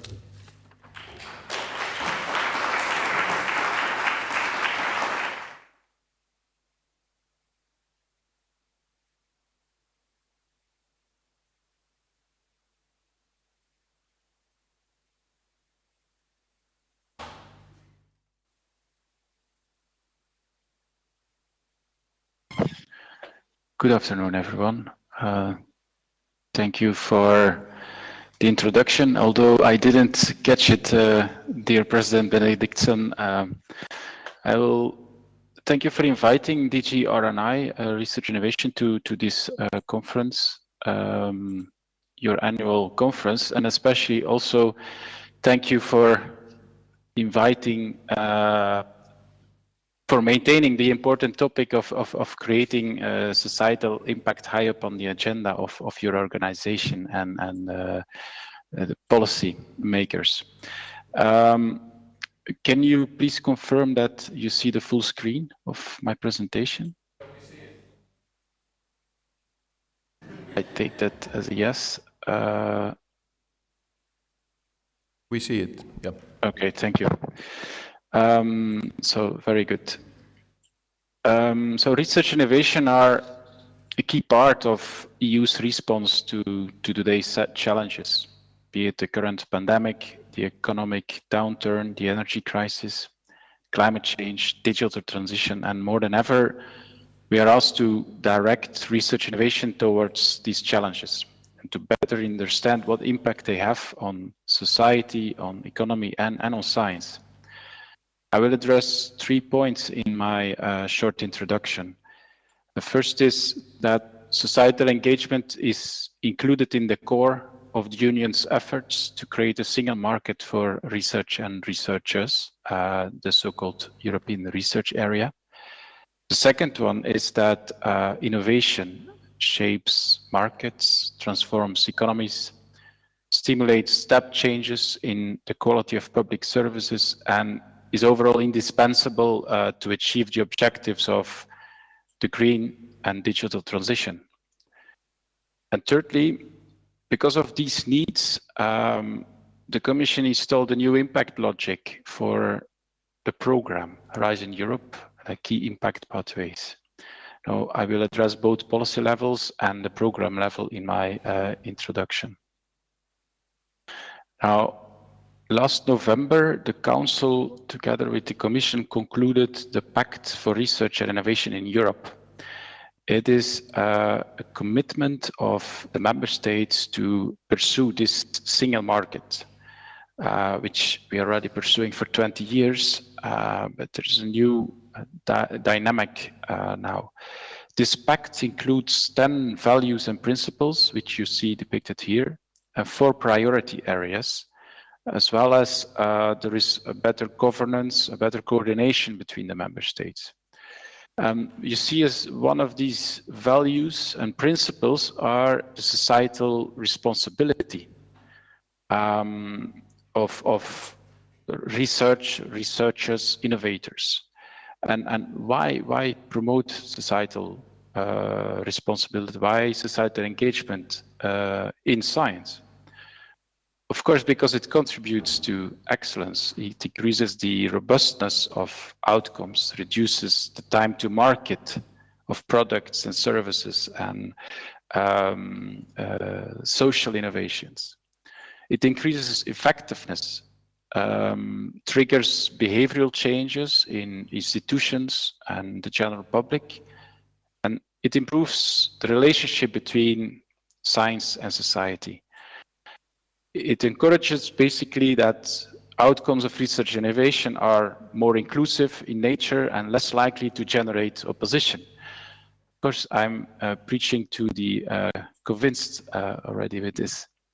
Now, next to these values and principles, there were also 4 priority areas identified, which you see here, including 20 actions below these priority areas. The first one is deepening the internal market for knowledge. Second one is increasing society's participation in the European research area. The third is amplifying access to excellence, widening participation.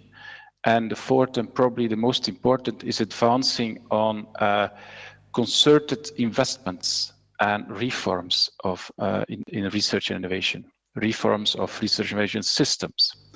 Now, I'm not going to overall this entire list of actions, but what is happening right now is that the member states and the Commission are creating a shared understanding of the concrete activities that need to be employed or implemented within these 20 actions. And by 30th of June, the member states need to decide if they join an action or if they engage in an action in all of these or some of these. If at least 50% of the member states commits to an action, it will be implemented in the coming 3 years, well, in the cycle 22 to 24. I would like to say within the topic of this debate, I would like to introduce 3 of these actions. The first one is on reform of research assessment. Now, you're familiar with this, I suppose. We are trying to redefine what excellence means towards the reform of the assessment system of researchers and institutions to improve the quality, performance, and impact. There is a need for a shift in research culture, moving away from excessive competition and the race for publications into a culture of openness and collaboration that incentivizes the quality of research and its impact. We aim for a system that takes into account the plural characteristics of high quality research, not just publications. It supports integrity, diversity, inclusiveness in the research culture, the rewarding various outputs and activities of researchers, including the sharing of these outputs, more industry-academia cooperation, more cooperation overall with non-academic sector and public sector, science-society interaction, leadership. So that is activities that will be implemented in Action 3 will contribute to this. This number 7 action is about the upgrade of European guidance for better knowledge valorization. And the reason is that the research innovation landscape has profoundly changed, moved from traditional concepts like knowledge transfer to more valorization of knowledge assets generated by various types of actors in dynamic research innovation ecosystems. Now, the idea is to strengthen innovation ecosystems for knowledge circulation and valorization. And often these ecosystems have universities on it at its core. So it's a crucial action also for universities. And number 14 is an action to bring science closer to society, which is of course imperative, as I explained in terms of societal responsibility.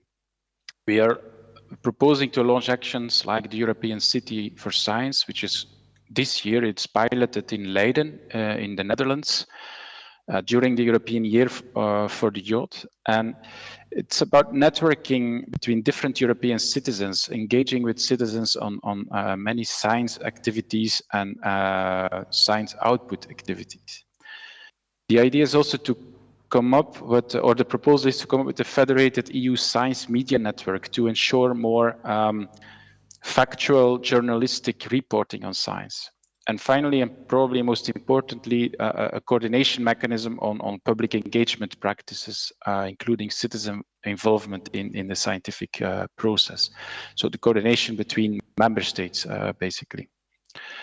Now, that's for the European research area and creating societal impact at the policy level. It's also innovation. This is the second point. We are preparing a communication on innovation. Apologies, it was just a bird that flew to the window. So innovation is essential to drive Europe's future competitiveness, to ensure health and well-being of its citizens. What you see here are the 5 flagship areas of the upcoming communication. Now, Europe has a healthy landscape of startups, and the number of unicorns almost doubled last year in 2021. There remains a need and opportunity to scale up deep tech companies. So this is about access to finance that we are improving. And new sectors and new markets that are created by these innovations will deliver both social and economic benefits for citizens. There is a need for local action, support for local innovation ecosystems, such as on climate change. It will also translate into local jobs, has to translate into local jobs. But also there is the need for connection of these ecosystems. For instance, according to the International Energy Agency, about half of the workforce in solar energy will be local. Of course, the ambitions of Europe for a more resilient, a greener and a more digital union with the effective objective of becoming the world's first climate neutral continent also requires a systemic approach to innovation, better policy making, better rules, more coordination between member states, allowing for experimentation on innovation. So there is a need to address innovation challenges and regulatory hurdles, and this will be done in this communication of the Commission. Efforts must also be made to harness the talents and the diverse perspective of individuals from many backgrounds. It's about inclusiveness. There is, on the one hand, the need to develop a talent pool on deep tech domains, but there is also untapped potential as regards to inclusion and gender mainstreaming. Finally, there is significant innovation potential for social innovation, which calls for partnerships between actors from public, private, and civil society organizations. And the activities that the Commission intends to deploy in this communication will help in this. My final point is on Horizon Europe. You're familiar with this. I suppose we have the 3-pillar structure: science, society, and economic impact, or aiming for this type of impact. And especially Pillar 2 is created together with society. I'll show you why. We have a Horizon Europe cycle, as you probably are aware of. It's an impact-driven framework program for research innovation. This requires collaboration with various societal actors, policymakers, politicians, and this is done through strategic planning. The notion is that impacts take a long time to occur. And we have impacts on science, as I said, society, and economic impact. See the 3 pillars of Horizon. Now, during the strategic planning process, at the beginning of Horizon Europe, stakeholders, citizens, politicians were consulted, and this led to the strategic plan of Horizon Europe for the first 4 years. We are now starting to deploy the next phase, the next strategic planning. This is slowly taking pace. Now, the second key item is the project. We need to select a very good project. Now, the strategic plan defines the destinations of the work program, the expected impact at a higher level. And then with these expected impacts come topics with each expected outcomes. And the projects have to be, are rewarded, as you know, on the basis of the impact they create related to this project output, the expected output. Now, next to the project evaluation, also the program as such is being evaluated. And for this, we have these key impact pathways. Basically, they are measuring the impact of the program on the short term, after about a year, the medium term after 3 years, and the long term after 5 years in every year. So the number and share of outputs, the number and share of innovations and scientific results, and on the long term, the aggregated estimated effects from the use of the funds on tackling specific policy priorities and global challenges. So including obviously the sustainable development goals. Now, an example of a key impact pathway is number 4, the addressing the EU policy priorities. And yeah, so an example of such an impact is, of course, what happened with the COVID-19 situation. The Commission allocated over €1 billion to research related to COVID-19 disease or infection or diagnostics. And only in the year 2020, over 1,300 publications came out, scientific knowledge was generated, but also quite a big effect, quite big impact. As you all know, the first COVID-19 diagnostic tool and also influential epidemiological studies were conducted in EU-funded projects. The vaccine from BioNTech, Pfizer, was developed in an ERC, or I mean, the basic knowledge about mRNA technology was developed in an ERC project.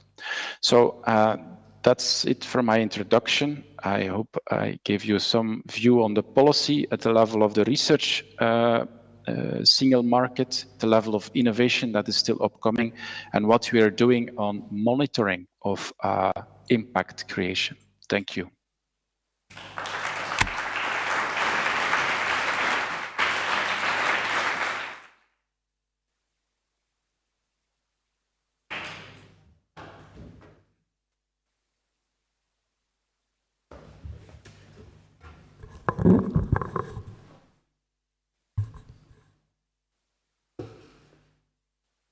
Okay. Yes, I would like to start my lecture with a short commercial, but only in order to introduce the subject. Yeah? So the University of Innsbruck, founded 350 years ago. We have now 16 faculties. That is, we have more or less all fields you can do teaching and research in, except for medicine. We have 20,008 students and about 5,500 employees. Our total budget is 340 million. 280 million we get from Vienna, and about 60 million euros we usually are finding ourselves by competitive funding.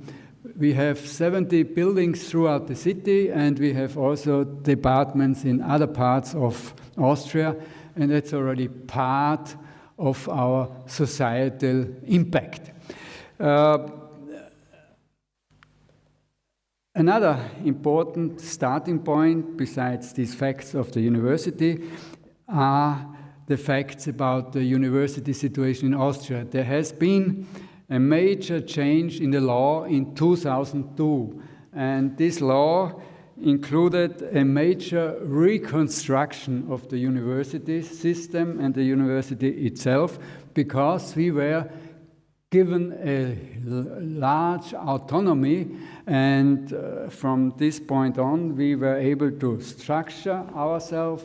We were also able to decide about the personal situation, and also we were given financial autonomy. So in principle, a very nice and bold situation. And obviously, the point was, can we use this situation? And in the law was written, obviously, our main course are teaching and research, but at this point already it was said, well, a third pillar of what we should do is interaction with society, yeah, and also possible transfer of knowledge and technology into the society. And actually, the University of Innsbruck took this literally, and we, from the beginning, tried to also start with this third pillar. And actually, this was a change in the way people had to think at the university, because for 350 years, it was not actually the idea to interact with society and do something directly for the society. And so people had to be informed and had to be taught that they should also work into this direction. And obviously, there are several ways how to have such an impact, have such an interaction, and have such a transfer. And we have come up with a lot of new ideas and new activities and new projects. And I give you here just some examples. And I start with business, with transfer in business. And obviously, to do some business and to transfer technology to use into the society, it's important to have a strong patent type of situation. You have to have a good intellectual property strategy, and we, for this, had from the beginning in 2004, we were building up a so-called project service office, which is now very efficient. And when you want to exploit these patents you are generating, you obviously need also a service situation where we started a so-called university holding, by which we are supporting our starting spin-offs. We also started quite recently a so-called science to business society, where we have a network of people and institutions here, especially in Tyrol, who are supporting us in this interaction between university and business. And obviously, one goal was also not only to have fundamental research funding, but also to have a strong contract research funding. And that was no easy goal, because obviously we were used to blue sky research, and so it again was a shift in paradigm. And nowadays we have, although we are such a full-fledged university, comprehensive university, we are no technical university, we have approximately 10 to 20% of our 60 million funding per year is such contract research efforts. And obviously we were also reaching out not only to our researchers, our staff, in order to sort of do more interaction with society, and in order to transfer knowledge.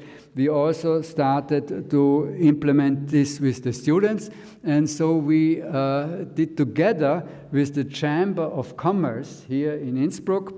We put up forces, and we founded a so-called incubator, where we have students together with craftsmen and tradesmen.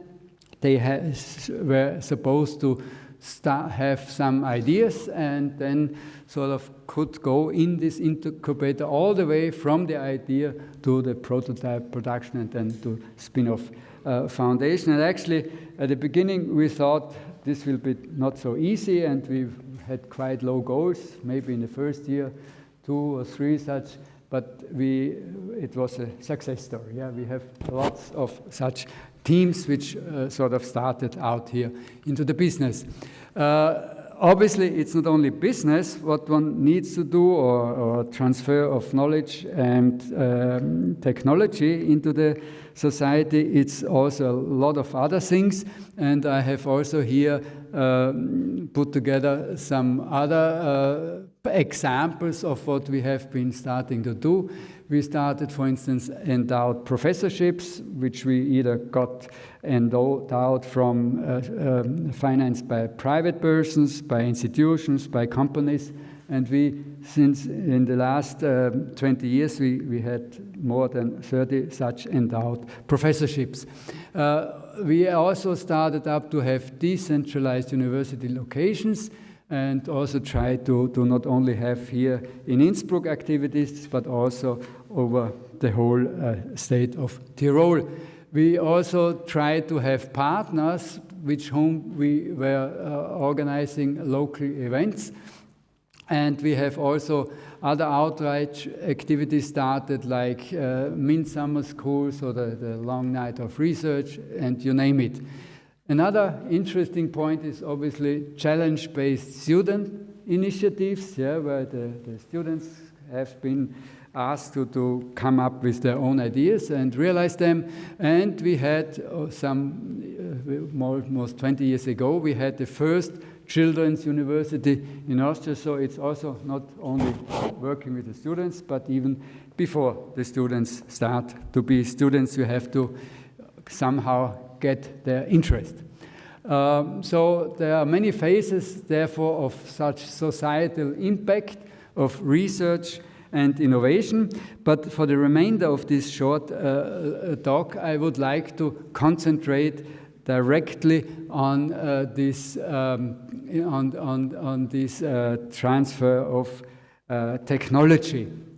And I do this because our government is still putting a lot of emphasis on this theme, and they are always telling us we should increase these activities. And for instance, also in this case, they informed us that we should strengthening the female entrepreneurship. So we are trying, for instance, in this field. But they also told us that we should at least have up to 2030, we should at least double the number of commercially successful spin-offs. And obviously this is not so easy, but we try hard. And as I told you, in order to have spin-offs, you have to have a good pipeline of patents. And so you see that we have been putting a lot of effort in educating our researchers in not publishing first and then thinking whether you can use it, but think first, use it and patent it, and then publish it in whatever means. And you see that the number of patents which we were able to apply for them, they increased quite a lot. Although you see, this is the going down is due to the pandemic, but here you see also the patents which have been approved.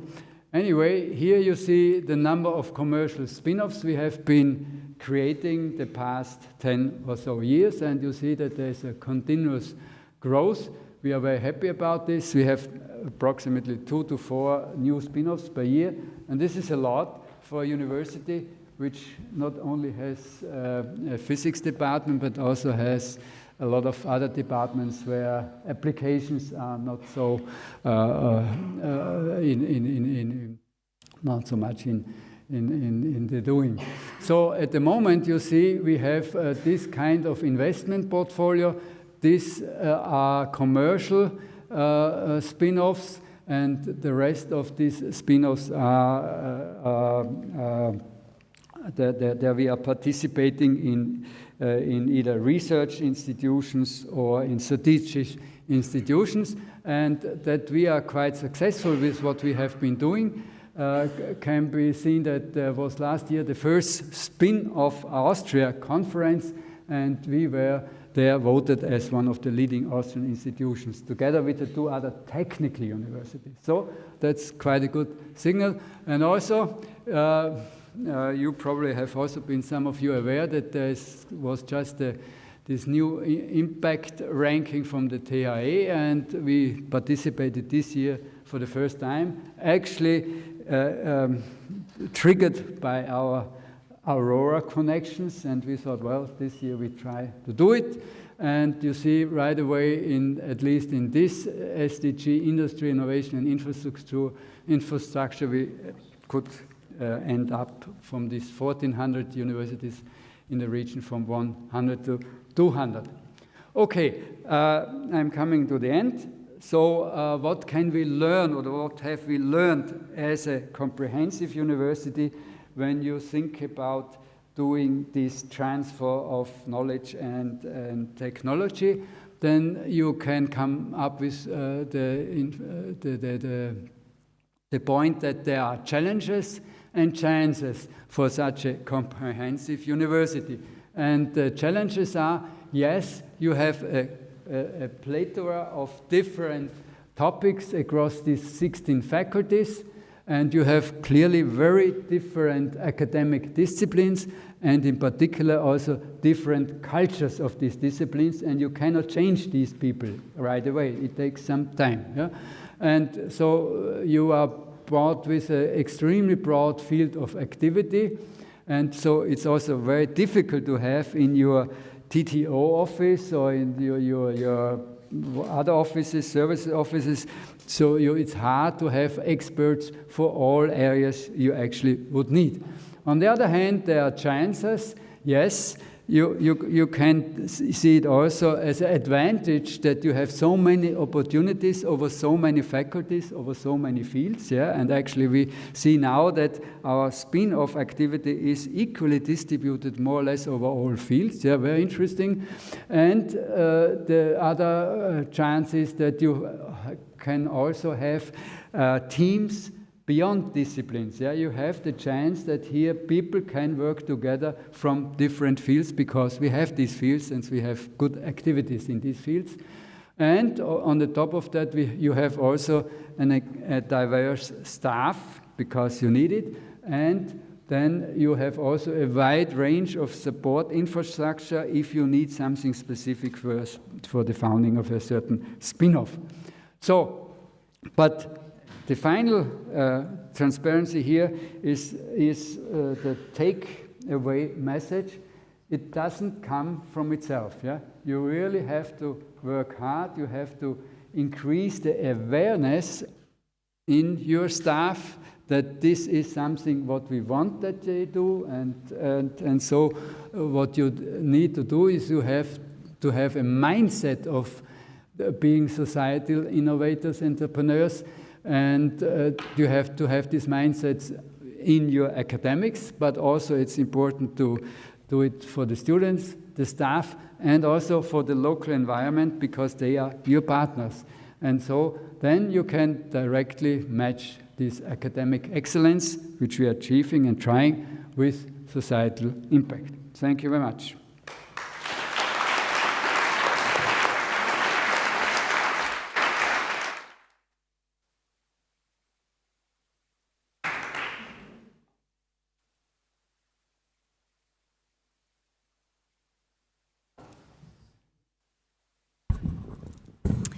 So good afternoon, everybody.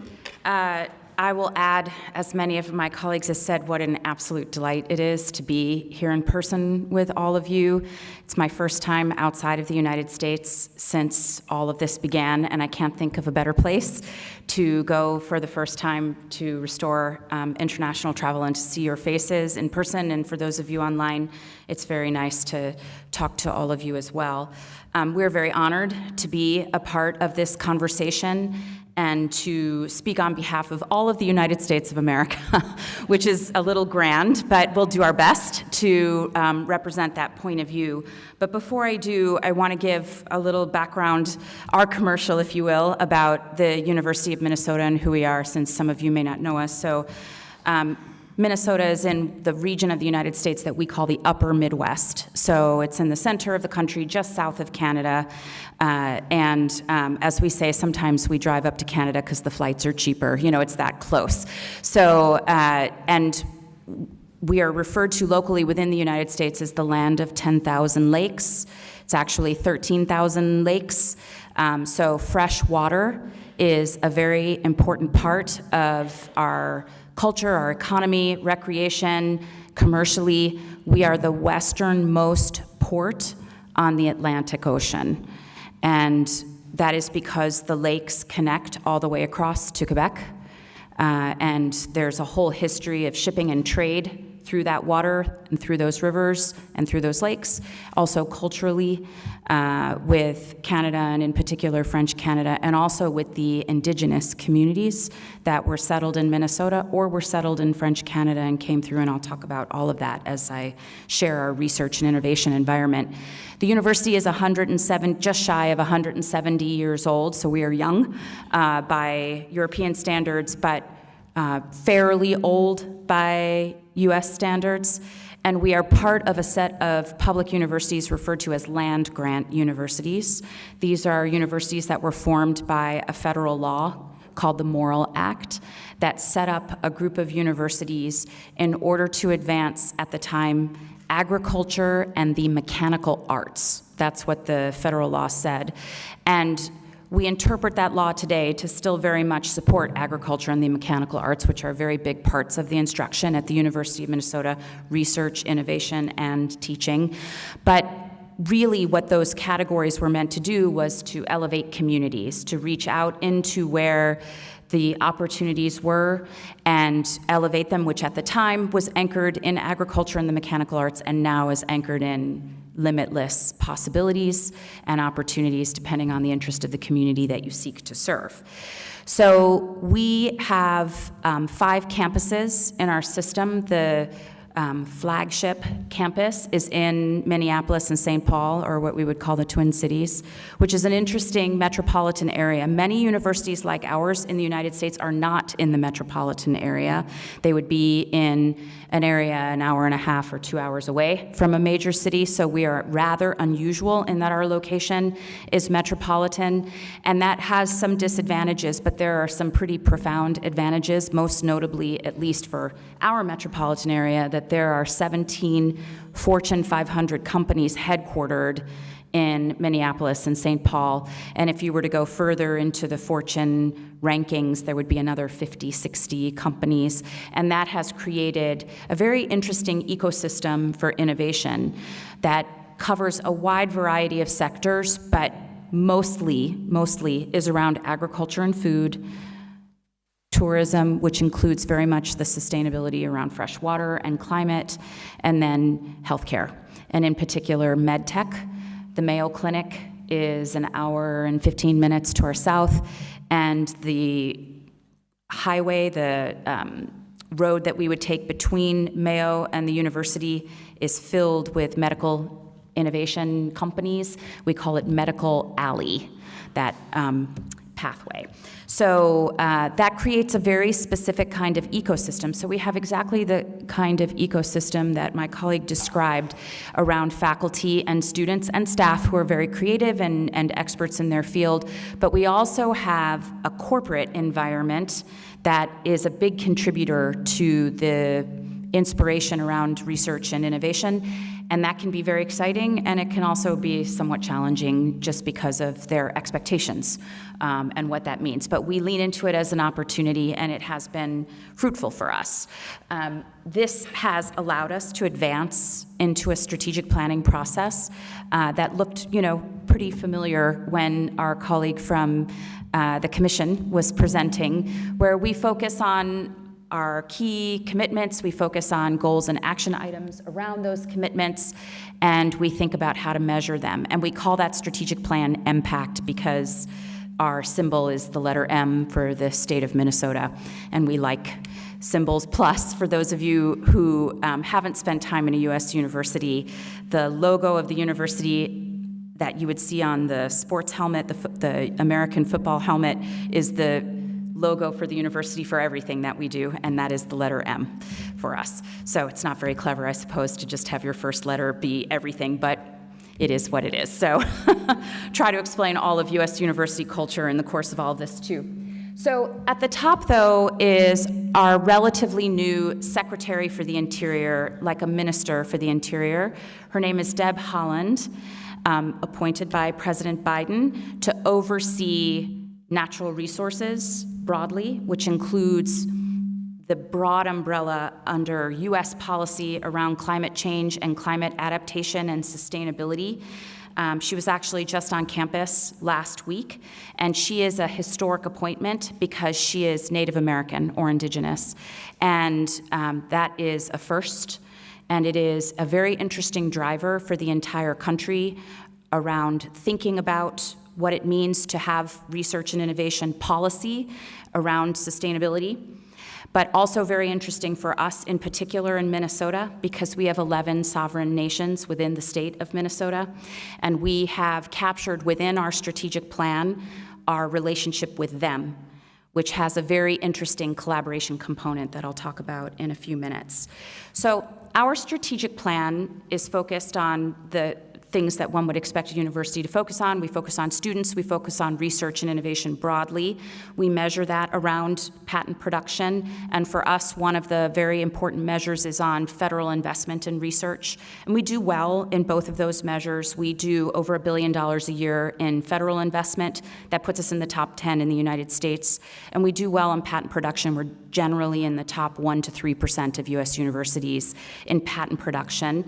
Some of that is because our faculty are fantastic, and some of it is because we're large. So we have both, and that's helpful in the work that we do.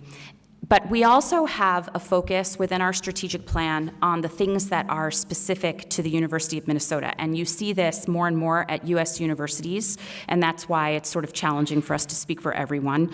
So I will speak for us in Minnesota mostly, and then you can draw your conclusions as you will.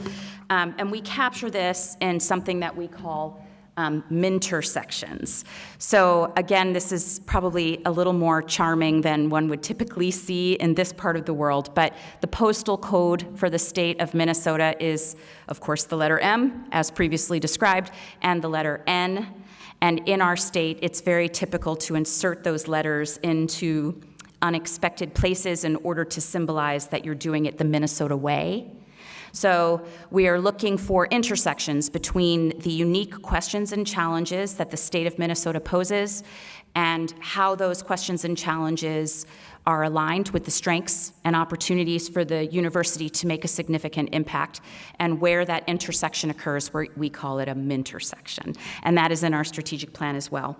And that breaks down into 3 primary areas. Of course, we do research in all the areas. As my colleague described, we are also a comprehensive university, but that intersection focuses on sustainability, on agriculture and food, and on healthcare. So you see why we are so interested in aligning with Aurora because of the focus areas for this group as well. This is a very big part of our identity, to have our research and innovation be tailored to the state. This is very much a part of what large public universities in the US do. And so those focus areas would vary depending on the state that you find yourself in. But in Minnesota, because of our freshwater and because of our medical alley and because of our large agricultural mission, that is where most of our focused areas occur. Of course, we have everything else too, but we highlight in the strategic plan these issues. But what's interesting to me is how we focus on these issues and what we do that I want to share with you. So one of the things we do is think very much about how we measure this impact, and you'll hear in more detail from my colleagues who are about to present on the strengths and weaknesses or challenges and opportunities associated with different ways of measuring impact. And yet, when we have a strategic plan, we know we have to have something that we can grab that shows that we started someplace and now we are someplace else, and that things are either better or worse, at least in some way, at least as a starting point to the conversation. And so we have focused our mintersections in different ways, but I'm going to tell you about the sustainability piece, which is focused on research and teaching. That's one of our pillars. Are we doing more research? Are we doing more teaching? And is that working in terms of talent pipelines and innovation? We focus on our own carbon footprint. We are all over the state. We have 5 different campuses, and then we have multiple offices in every corner of the state. And we want to make sure that we are setting an example and fulfilling our own mission. And then we focus on convening or collaboration. In our case, that means that we bring people together, and that is what the top picture is intended to show. Across that picture, on the one side obviously is me, but the in between is Secretary Holland, one of our federal legislators, one of our senators, our lieutenant governor, and then our campus advisor for Native American Affairs. Our lieutenant governor and our campus advisor are also Indigenous, and so this is a very big evolution in how we think about science and how we think about innovation. In fact, we heard comments during this presentation, which was just a few days ago, on the unique intersection when we talk about sustainability, climate change, and climate adaptation around traditional science and the discoveries that happen through traditional science and innovation for what was described as a Eurocentric mindset, forgive me, that would be as compared to the Indigenous mindset, is around dominion over nature and understanding nature so that we can steward it for our purposes, and I would say more recently steward it for our purposes without damaging it. Whereas the Indigenous mindset is that nature is a member of your family, and that the different elements of nature are described, at least for the sovereign nations in Minnesota, as relatives, which is a very different way of thinking about understanding what's happening. And so we have made a commitment to looking for the intersections, intersection, if you will, between traditional scientific discovery and innovation and Indigenous wisdom. And this is an interesting journey for us because it is a very different way of thinking about how things are progressing or not.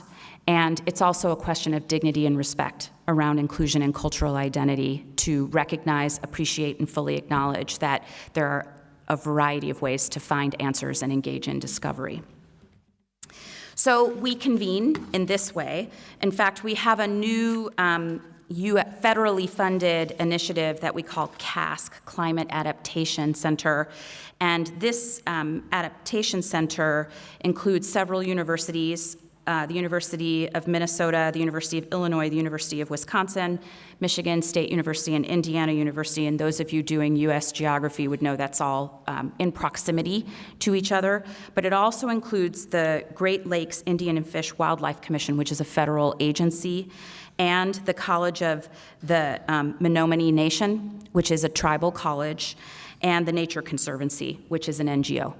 And so this is a new way of thinking about how collaboration inspires us to move forward and how we can leverage different strengths. And then, of course, we are very happy to be convened, which is why we're here today, to think about how we join in, humbly and vulnerably with different groups so that we can learn and hopefully contribute in the ways that we're hearing about today.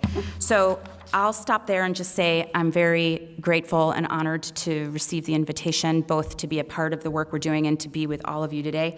And I look forward to our discussion. So thank you very much.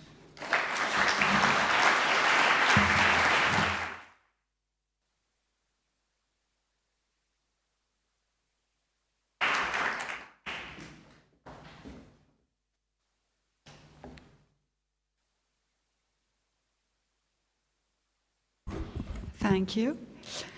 I'm very pleased and honored too to take part to this conversation and to this reflection on impact. I really think it's key today, but it's a quite difficult matter.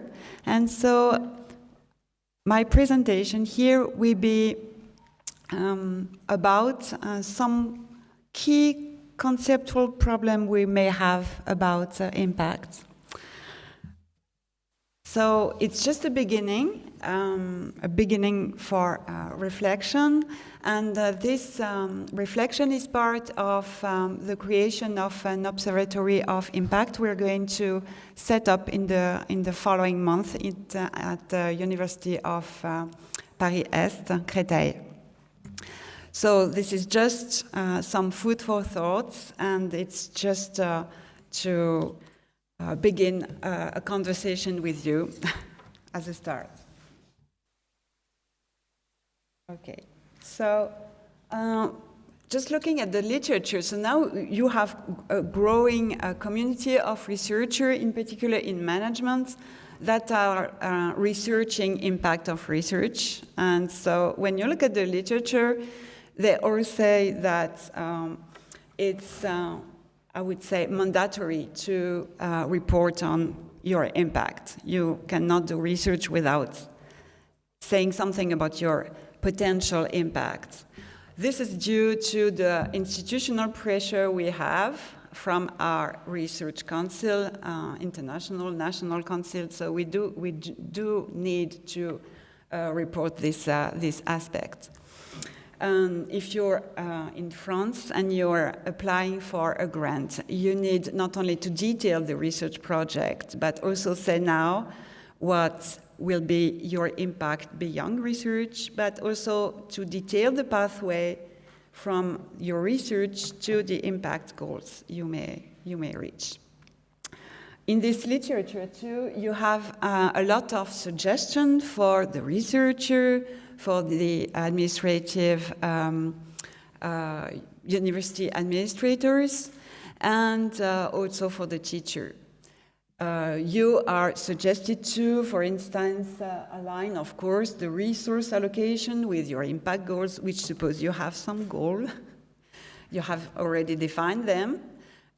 You're supposed to set also a performance system that's aligned, that is consistent with the goals.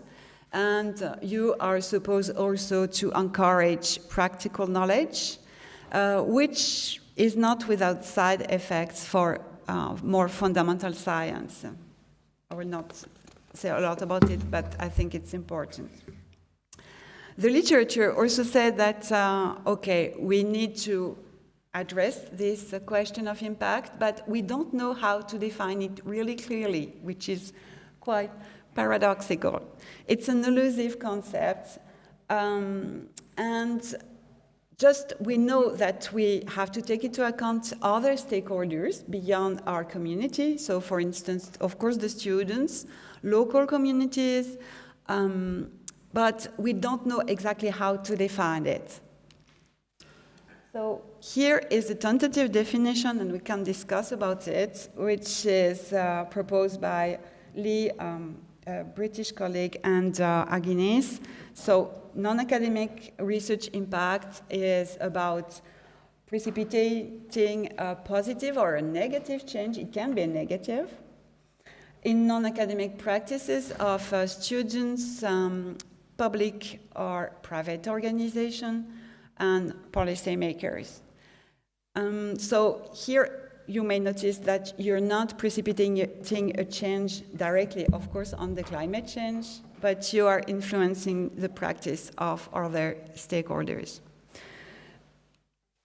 At the same time, it remains quite difficult to know exactly what it means about impact. So in order to answer this question, I choose to look at the methods that are generally used to measure impact. And I think it's a different way to approach the problem, and you will see that there is different approaches and different philosophy to take into account and measure impact. And this is, I would say, an important question to know in which paradigm or philosophy we are before engaging in measuring impact.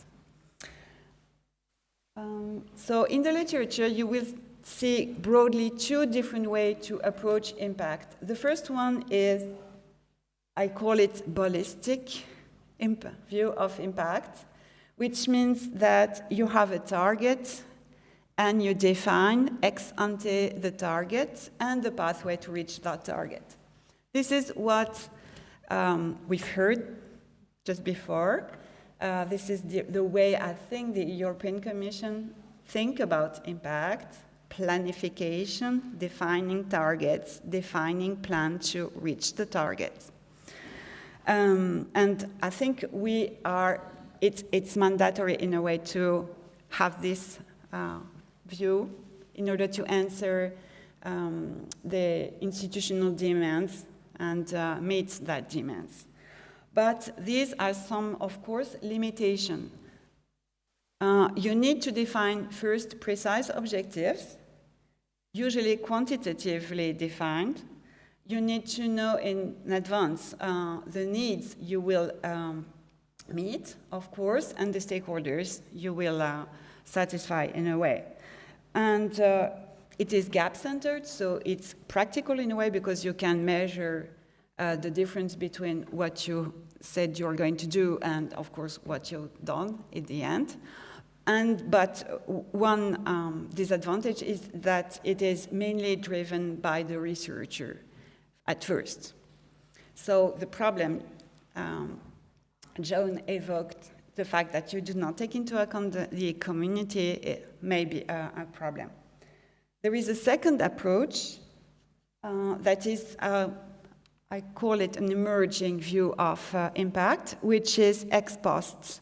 So in this particular way to approach impact, you try to detail and document each step of the research process and then apprehend qualitatively mainly which stakeholders you influence, in what way, at each step of the process. This has the advantage to help you account for both the positive change and the negative change you may have produced during the research process. Of course, this supposes a long-term view of research, because sometimes you have impact maybe 5 years, 10 years, 20 years after. That could be positive or negative. But this helps you to take into account the unintended consequences of what you thought at the beginning, allow unexpected needs to be met during the research process, because sometimes we just think we're going to do something, but in fact, we took new opportunities during the research process, and this changed the way you approach research and you conduct your research. You are also able, through this approach, to take into account more qualitative aspects that are very difficult to quantify, such as relationship or community constructing, for instance. And it's also easier to take into account the stakeholders' view of what you've done.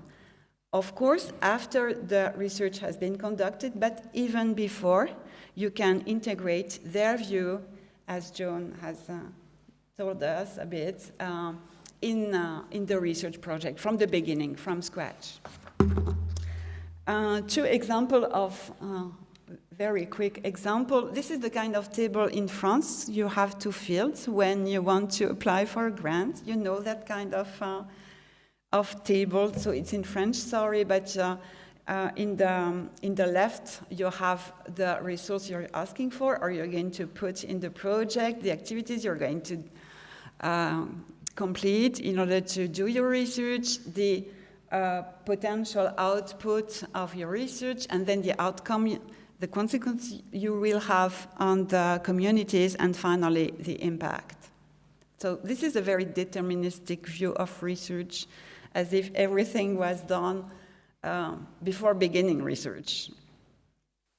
On the other hand, and this is another ex post. So this is an ex post scheme used by INRAE, which is an institute of research for agriculture in France. And so this is a rather detailed and documented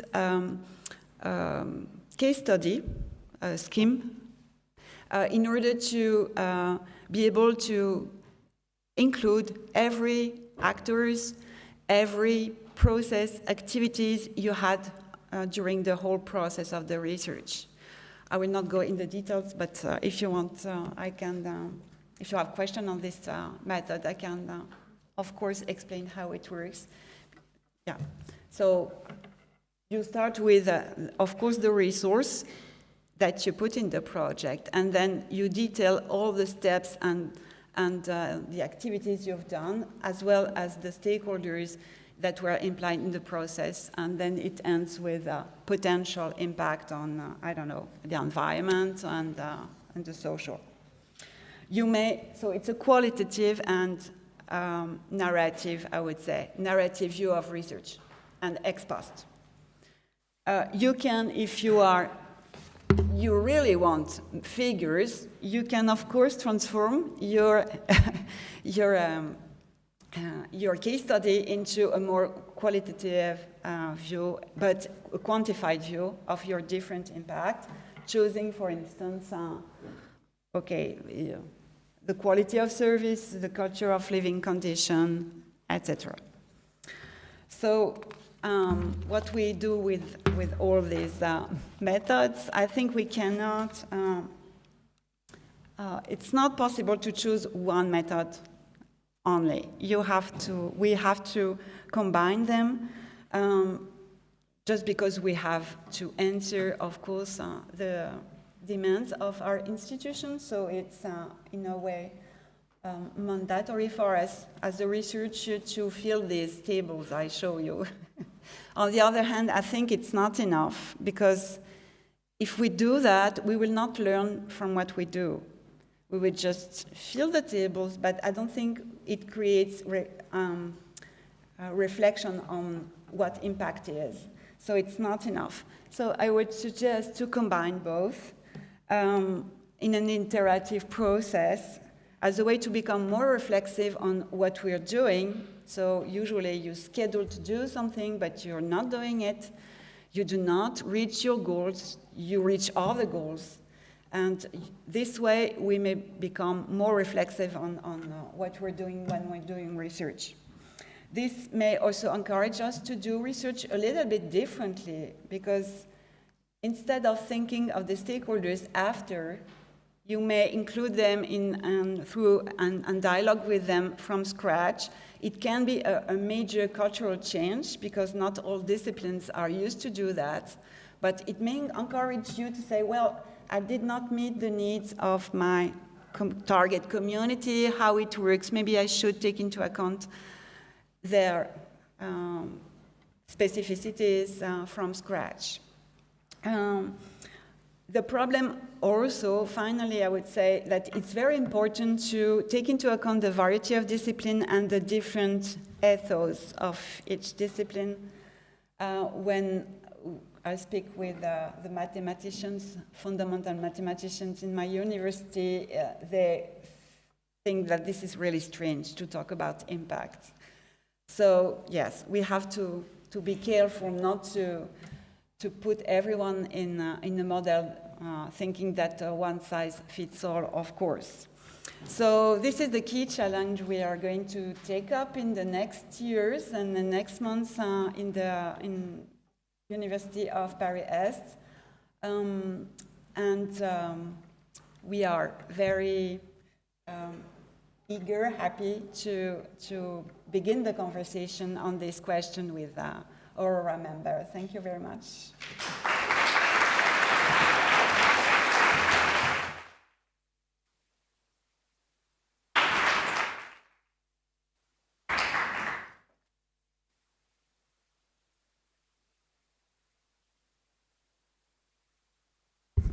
Hi, everybody. Just good to have me here. Thank you very much for having me. I will give a presentation about the SDG Research Dashboard. Probably some of you already heard of it, but I try to make a continuation of what I've told before. So this is me. I'm Maurice. I work at the University Library. And I work on the fields of scholarly communication, open science, and research intelligence. And this is the project team who are over there, and probably as well over there. So thank you for being here. Because I'm doing not this alone. This is a project effort with all other members from Aurora. So. To start this adventure, I want to first start with the Aurora Collaborative Statement. And look in here, some words that I want to stress out. A little bit, but it's okay. Because the PowerPoints differ, of course. So Aurora is a partnership of like-minded and closely collaborated research-intensive European universities who use their academic excellence to drive societal change and contribute to the Sustainable Development Goals. So the line should be on research-intensive, on research excellence, drive societal change, that's number 3, and number 4, the Sustainable Development Goals. So these are the things that we try to measure with the dashboard. So, and these, I know these are proxies for research intensity. So, sure. Good you mentioned that. I will just shift the mic because then I can see the screen. I think this is a good solution. Now you can hear me. Works, right? Okay, good. The second one is to measure research of academic excellence, and we use a proxy for measuring academic excellence is citations, but then citations weighted by fields, research fields. And then the third indicator, that's to drive societal change. And we want to see if our publications are available to society by measuring if publications are open accessible. So also doctors who do not subscribe to scientific journals can access our papers. If our papers are used in policy documents, for example, by the World Health Organization, IPCC reports, and all national governments, for example. If our research is used in patents for the technology transfer, and if they are used in news, are we talking about our research to society? And then the third factor is a filter we want to put over, because we don't want to see the whole research, but is our research, how much is our research is targeted to societal topics, to the societal challenges, or to the Sustainable Development Goals, for example. And we want to put all this together into this dashboard, and where we can see for all universities, all Aurora universities, these 4 factors. But also for each single university, so we can see where we can improve. For example, this dashboard where we have put, for example, these 2 axes here. Oh no, there should be a laser pointer in there. Yeah. Okay, here it is. So this is the societal excellence, the research excellence, and this is the societal impact based on policy documents. And we can see here, for example, that here is excellence research going on. This is the unrelated research that we do, and these are all the SDG research that we do. And here, for example, we can see that SDG 3 on health, there's excellent research going on, but it's not taken up not that much in policy documents. And by the way, this is a new dashboard that we created using the data from the Times Higher Education Impact Ranking. That's the SciVal, new Elsevier-SciVal method. To look into the data. Moving forward, so our goal of our project is to turn the SDGs into a leading narrative for the research in this alliance. And we want to give 2 results, and that's the dashboard, obviously, and also make that available for other universities to benefit from. This is the project timeline. So we've done this. We've built queries to find research that is related to the SDGs, made a machine learning algorithm to find not only research that has been targeting on English papers, but also on the German papers, the Italian papers, etc. Then we need to put this into an online service that everybody in Europe can use this service to classify their research, but also maybe the educational courses and other material. And then we need to classify our own papers that we have to these SDGs. Create a dashboard and put every results open for everybody to use. And of course, a support desk if somebody needs help. So this is what we set up. In the meantime, we are not doing this alone in the project group. We're outreaching to other partners. For example, in the early days, we already reached out to Elsevier, working together on sharing our knowledge about the SDG, how we classify SDGs, how we evaluate SDGs, and most importantly, making the methods transparent and openly available. This helped in change the way they did the impact ranking for the new impact rankings, and also they used the classification methods into their new products like Scopus and Cyval. Cyval is a research analytics dashboard, but there are limitations using these commercial products. Not all our publications are in these databases.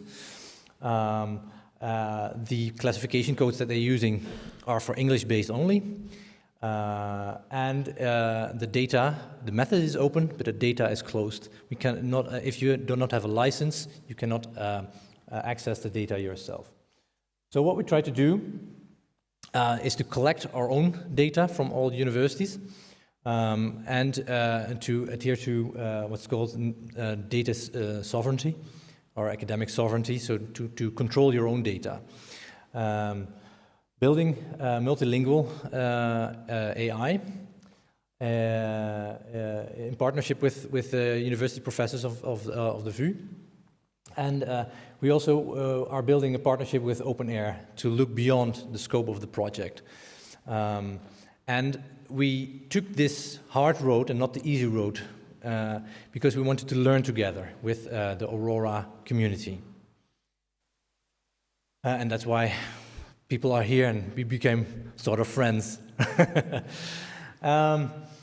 So this was the idea to, if we want to build a classifier, there's a website where you can put in the text. It generates a badge where it says how related this text is according to the 17 SDGs. And the interesting thing is that because we want to turn this into the leading narrative, we want to use this badge as a way to communicate on, for example, the research platforms that we have, how our research is contributing to the SDGs. Here's an example from the VU and an example from Aurora Erasmus. And this is just a mock-up, so it's not real. If you look at the website, it's not there, but this is our vision that we want to have, to turn the SDGs into a leading narrative for our universities. Don't look at the picture, but what we try to do here, for example, if you collect these papers, you can sum them up, and then you can create a profile for researchers and for research organizations. So you know the profile of how related these SDGs are to a department or a faculty. And of course, you can do this for a whole university. So I have a question to you. Who has seen the SDG research dashboard before? So can I see hands? So that's quite a bunch. Okay, that's very good. So now I have a second question. That's a trick question. Who has used the SDG research dashboard for his or her work? So that's good. That's good. So the people who raised their hands, they definitely should fill in this survey, so we know what your needs are to build this dashboard. Because we are in the process now of evaluating the old dashboard to create a new dashboard. And all the others, please put in there as well if you think this is interesting and could be interesting for you, so we can cater for a better research dashboard that caters for your needs. So just take a moment to scan the picture. We have time.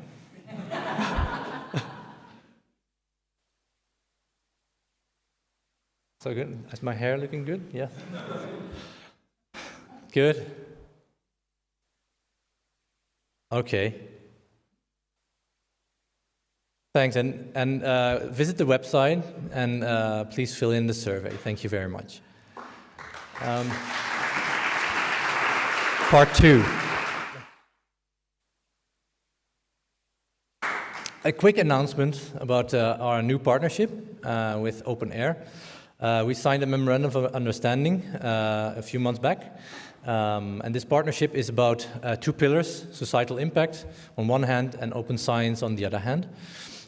So Aurora will deliver the knowledge about classifying SDGs and to provide, well, staff, users who are going to use services. And Open Air wants to give us, because Open Air is a part of the European Open Science Cloud. And with this project, Aurora is injecting into this initiative.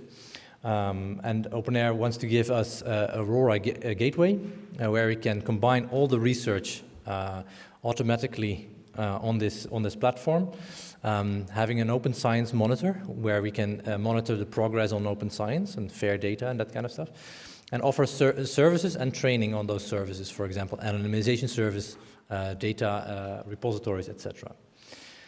So to give a glimpse on how this is going to look like, what we try to do as well in this project, not only getting the data on the spreadsheets that we do now, but making connections between existing systems that we have, repositories and research information systems, and harvesting that data and putting it onto the platform here. So we can see all the Aurora research up to date on this platform together. And the nice perk is that this enables also freely in the Open Science Monitor, but also it will classify automatically according to the SDGs, and also can create links between publications and funding information. So that might be interesting data stream as well in the future. So that's it. Thank you very much for having me.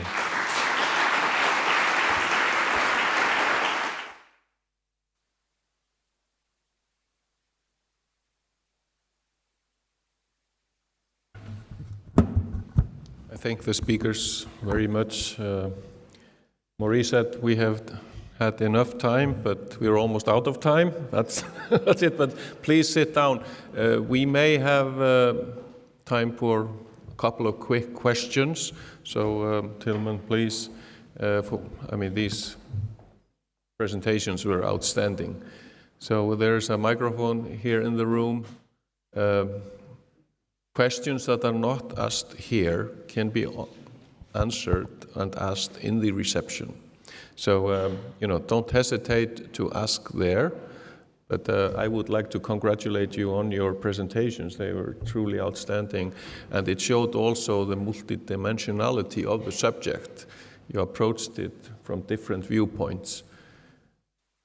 Anybody who would like to ask a question? I was wondering, regarding this Paris-Est example, you mentioned it will be ready in a few years, but it seems fairly complicated to mix these two approaches. Can you comment on that? I mean, are the researchers at Paris-Est, are they interested in doing this? I think yes. Yeah. And it's also part of a research project, a European research project too. So I think we are going to embark other people on this question. Yes. Yes.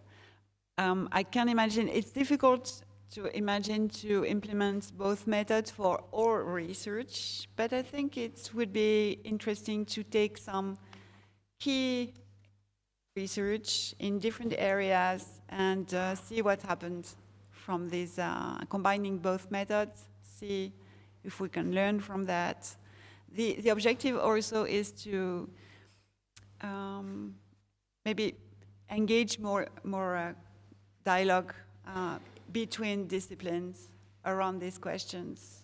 And this is, in management we say, an intermediary object to talk about together. Yeah, it's excellent. And we saw it in the first presentation that this was on the list, new type of research assessment, and that's where it is. Please, a question from the audience. How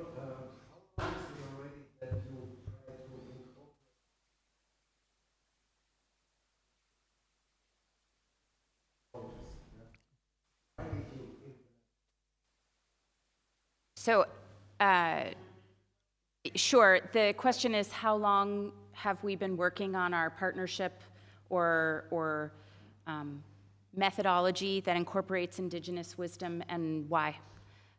So the length of time is long, and in fact, our tribal community partners have a saying that they start when they're ready and they finish when they're done, which I like that.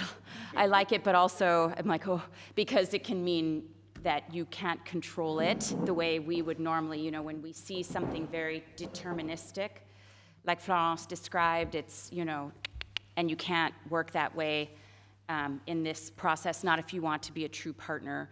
But why has it started to work recently? Probably for the same reasons that having the Sustainable Development Goals as part of our strategic plan works, is because we're committed to it now, and in a different way. And having a strategic plan, you know, it has its restraint, like we've discussed, but it does give you an architecture, and we have a very complicated history in our state and in our country. Around a variety of topics.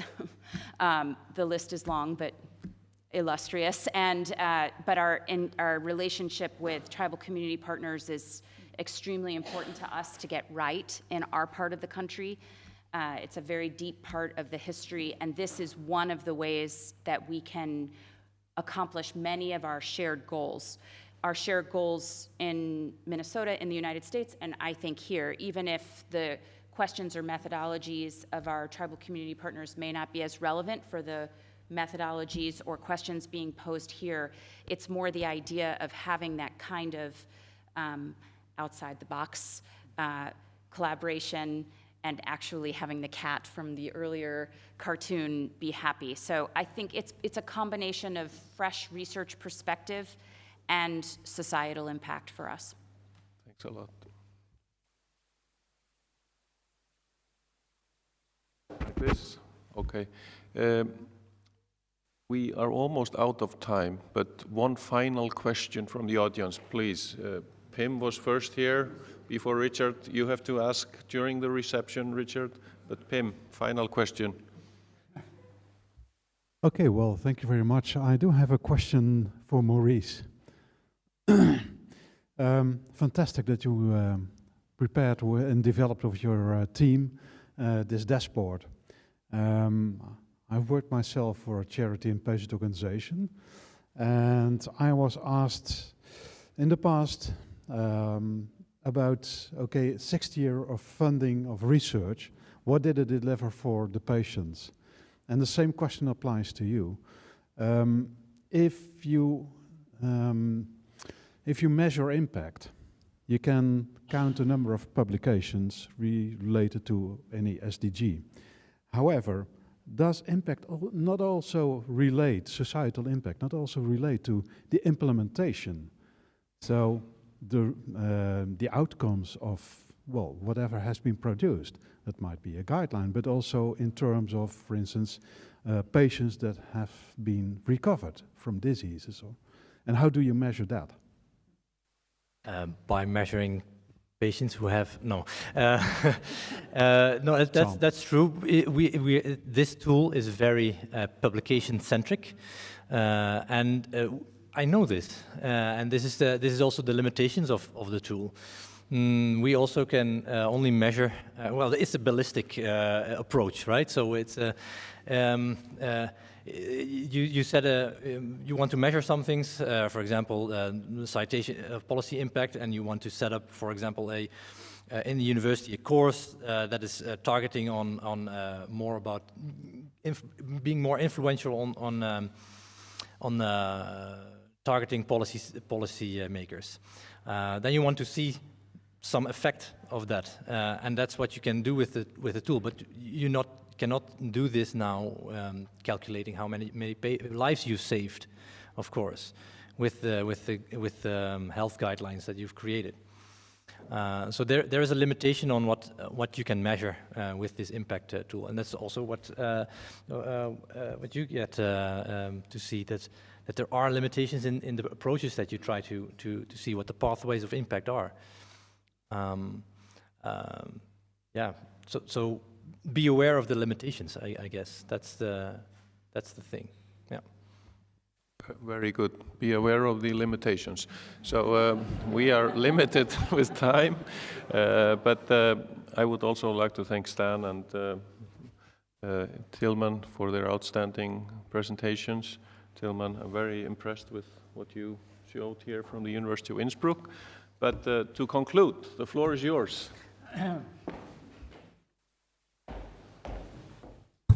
Yeah, okay. I think we are at the finish line for today's activities, at least in terms of scientific exchange. Now comes the cultural and other exchange. First of all, thank you very much for this very stimulating and enriching presentations and discussions on the topic of societal impact of research and innovation. I think, and you will all agree, this was a shining example of how our collaboration within Aurora contributes to sharing and learning from each other.